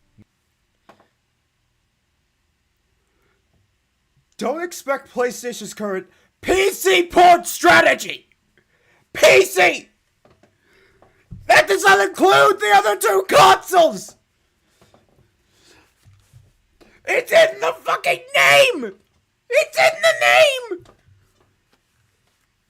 Holy shit! Here's what he said. It's important to realize that we're really thoughtful It's in the about fucking bringing our name! franchises off console to reach new audiences, and that we're taking a very measured, very deliberate approach in doing that. Particularly on the single-player side, our tentpole titles, there's such a point of differentiation for the PlayStation console. So you can see he's talking about, number one, bringing the titles to other platforms, which shows they're not going day and date. But he says these are the things that are Bringing. That could mean day and date. They said the same thing with Xbox. They are bringing their titles to other platforms. And those are day and date. Those are day and date.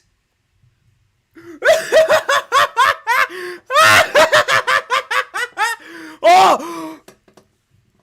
Look, guys, look!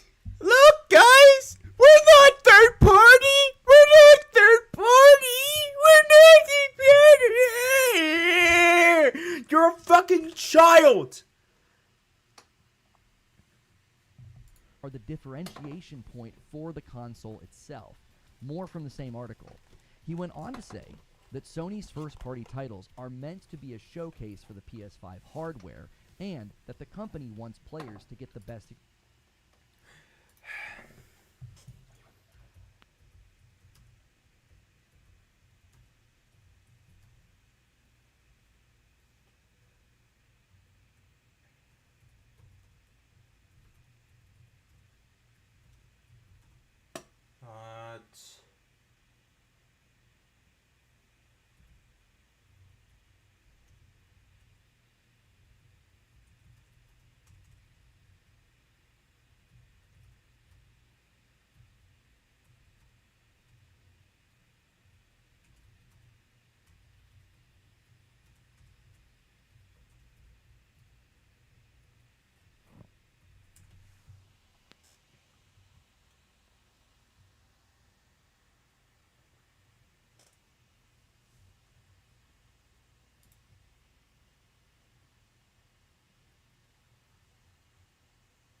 There's a fucking interview that I'm trying to find, chat.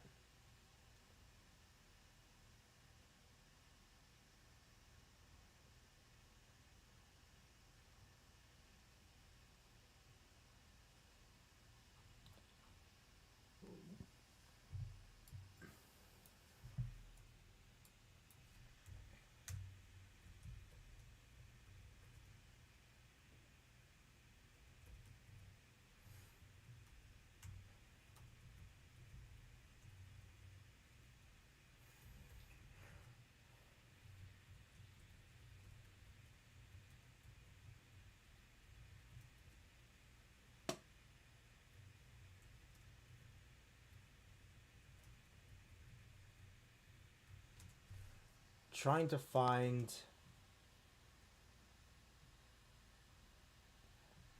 Fuck, I can't find it. I can't find it, but there's a specific interview where Hiroki Totoki says that the games are now not being designed to drive hardware sales. You fucking retard! Experience from these titles playing on PS5. So you'll notice this was just a month ago. They were stressing that even within the multi-platform strategy that they are doing, they want their games to showcase the PS5 hardware. And he said they're very thoughtful about how they bring their games to other platforms.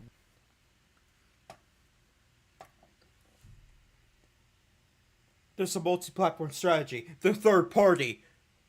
So they're already multi-platform! You fucking idiot! Is PlayStation going multi-platform? Spoiler alert, they have been! The emphasis there is on bringing, meaning like, hey, once they're out there, we're open to bringing them to other platforms. Bringing can also mean just bringing them to the other platform whenever the hell they want, which could also mean day and date, you fucking idiot! Now, this continues, I think, to indicate they have no plans of doing day and date. I'll talk more about why there are signs they're not doing that in a moment. But what I think is also important here is how they're going to do this. And according to Holst, there's a different strategy. There's an IGN article about it where he said this: "We are bringing our titles to the PC platform, and we have a dual approach here on the live service side. We are releasing our titles simultaneously." This is only on PC. This is only mentioning PC. Motherfucker. Motherfucker. Motherfucker. Motherfucker. Where is Xbox and Nintendo listed in this shit? You're only mentioning PC. So what about Xbox and Nintendo, which are listed in the fucking job description? If they didn't change the strategy, it would just be, oh, look at this, it's just Steam and fucking Epic. But no, they changed the strategy because now it includes the other two consoles, you fucking idiots. So day and date on PlayStation 5 and PC. But with our tentpole titles, our single-player narrative-driven titles that are, as you saw on the presentation, the backbone of what PlayStation Studios has delivered in recent years and in our history, we take a more strategic approach. So again, that's an older statement, and it's the same sort of statement. He is emphasizing that they see their tentpole titles as something integral to the brand as well as the PlayStation platform. There were even interviews where he said, like, the earliest you could see non-live service games coming to other platforms would be like 12 months. It seems like the pattern's going to be about 18 to 24 months, but that is a sign that they're wanting to do it later. Because if they're going to use these as a differentiator, as a way of making the hardware look good and get people to buy the hardware, you wouldn't start doing day and date. Now, since they are differentiating this strategy, Hideaki Nishino, the CEO, he was asked about this. Did they feel the need to sort of pivot in the way that Microsoft has done? Oh my god. Oh my fucking god. Oh my fucking god. Oh my fucking god. Oh my fucking god. The strategy originally. This was the strategy. It was just PC. It was just PC. And now we have Xbox and Nintendo listed. He was specifically asked about this, about, hey, your multi-platform strategy is different than Microsoft's. Why aren't you doing what they're doing? Well, he praised the idea of, like, well, competition in the market in a VGC article. He said, however, as I mentioned earlier, we are following in a VGC. We think that competition is...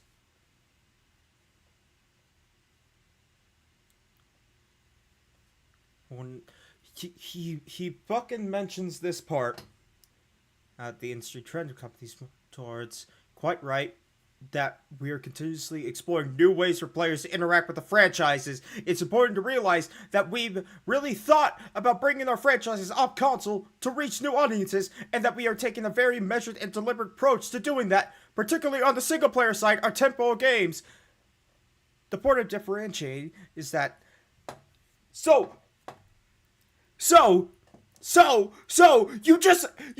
you just don't mention this part. Just don't mention this part. You just don't mention this part, you fucking idiot. Just don't mention that one. Oh yeah, guys. Article, he said, however, Yeah, just mention the bottom part. Ignore this. Jacob, you're never late. You just missed a bunch of crash outs. You're gonna continue seeing the crash out right now because this guy is a fucking idiot. as I mentioned earlier, we are You are literally lying to your fucking audience. Show the entire article. Mention this part, or hell, the one below it where he states that the fucking games are meant to drive fucking console sales. Holy shit. Holy fucking shit. Holy shit. Holy shit. Oh. and committed to our current strategy, and there isn't an urgent need for us to pivot. This is roughly 30 days ago. I cannot stress that enough. Just within the last month, 2 of these gentlemen have said, we are not changing strategy. We see no reason. We treat these things. And you know what happened in the last fucking month? You know what happened in the last fucking month? You know what happened? Helldivers with the Xbox! They changed the fucking strategy! They already did! They're already multi-platform!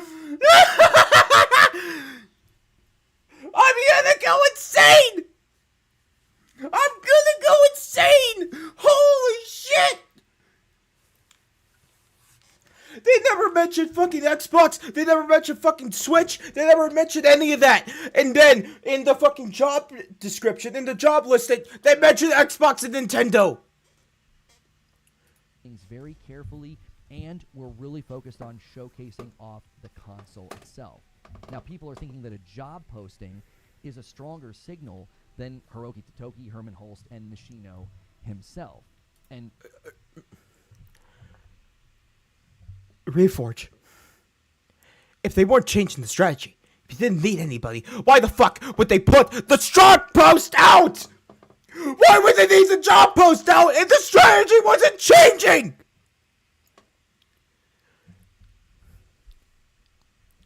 Maybe, just maybe,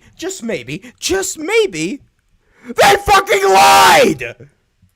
also, if you read their comments and then you look at the fact that the actual job posting says these are for out of year, like games that are I'm going insane! Strategy. Oh, well, they're going to look at them later on to see if they're profitable. But there's a bunch of theories that I'm going to examine here, all right? I want to be fair. I don't want to be dismissive, even though my instinct is to be very dismissive about this because this seems like such a nothing burger. But the first thing... It's a nothing burger. It's a nothing burger. It's a nothing burger. It's a nothing burger.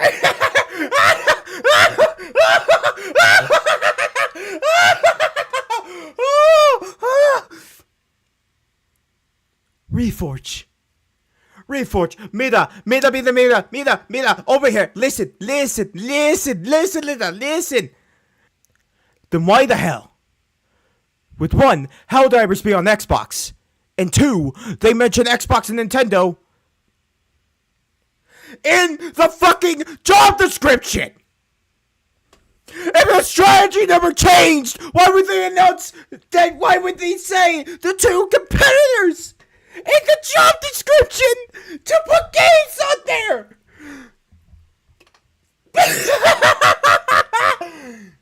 we're going to look at is, well, PlayStation, they're going third party.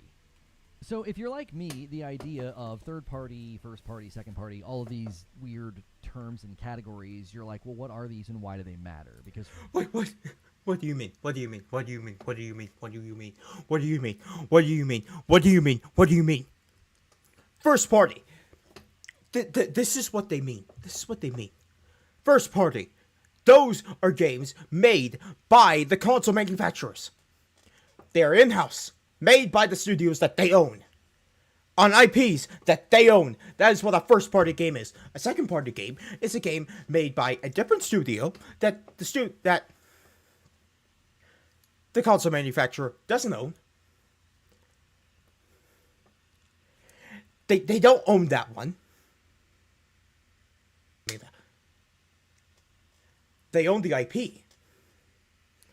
And they fucking license it. So that means, guess what? Guess what, Reforged? Guess what?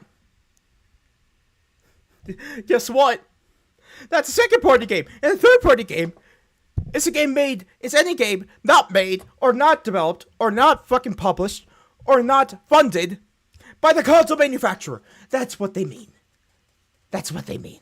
For the longest time, I didn't know what any of these terms meant because all that mattered to me was, does the console have exclusives? That's kind of how... Oh, does the console have exclusives? That's all that mattered to you. That the games are good. That the games are good. Does the console have exclusives? Does the console have exclusives? Does the console... I'm going fucking insane. I'm going insane. I'm going fucking insane. Holy shit. Holy shit.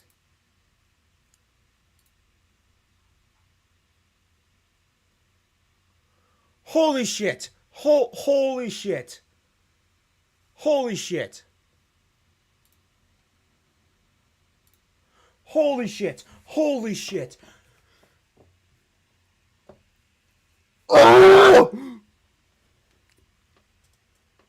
Call of Duty. I didn't know if it was a first, second, or third party game. I just knew there were exclusives. So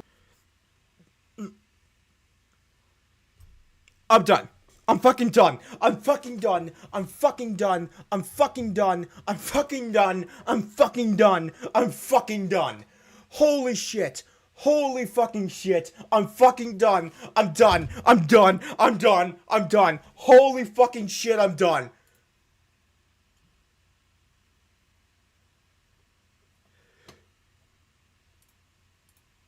I found the fucking video.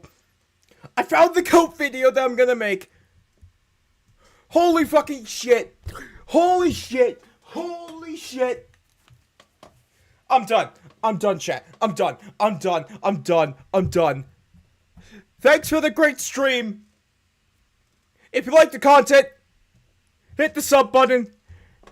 Hit the like button. If you didn't like it, there's a dislike button for a reason. I'll see you in the next video. That fucking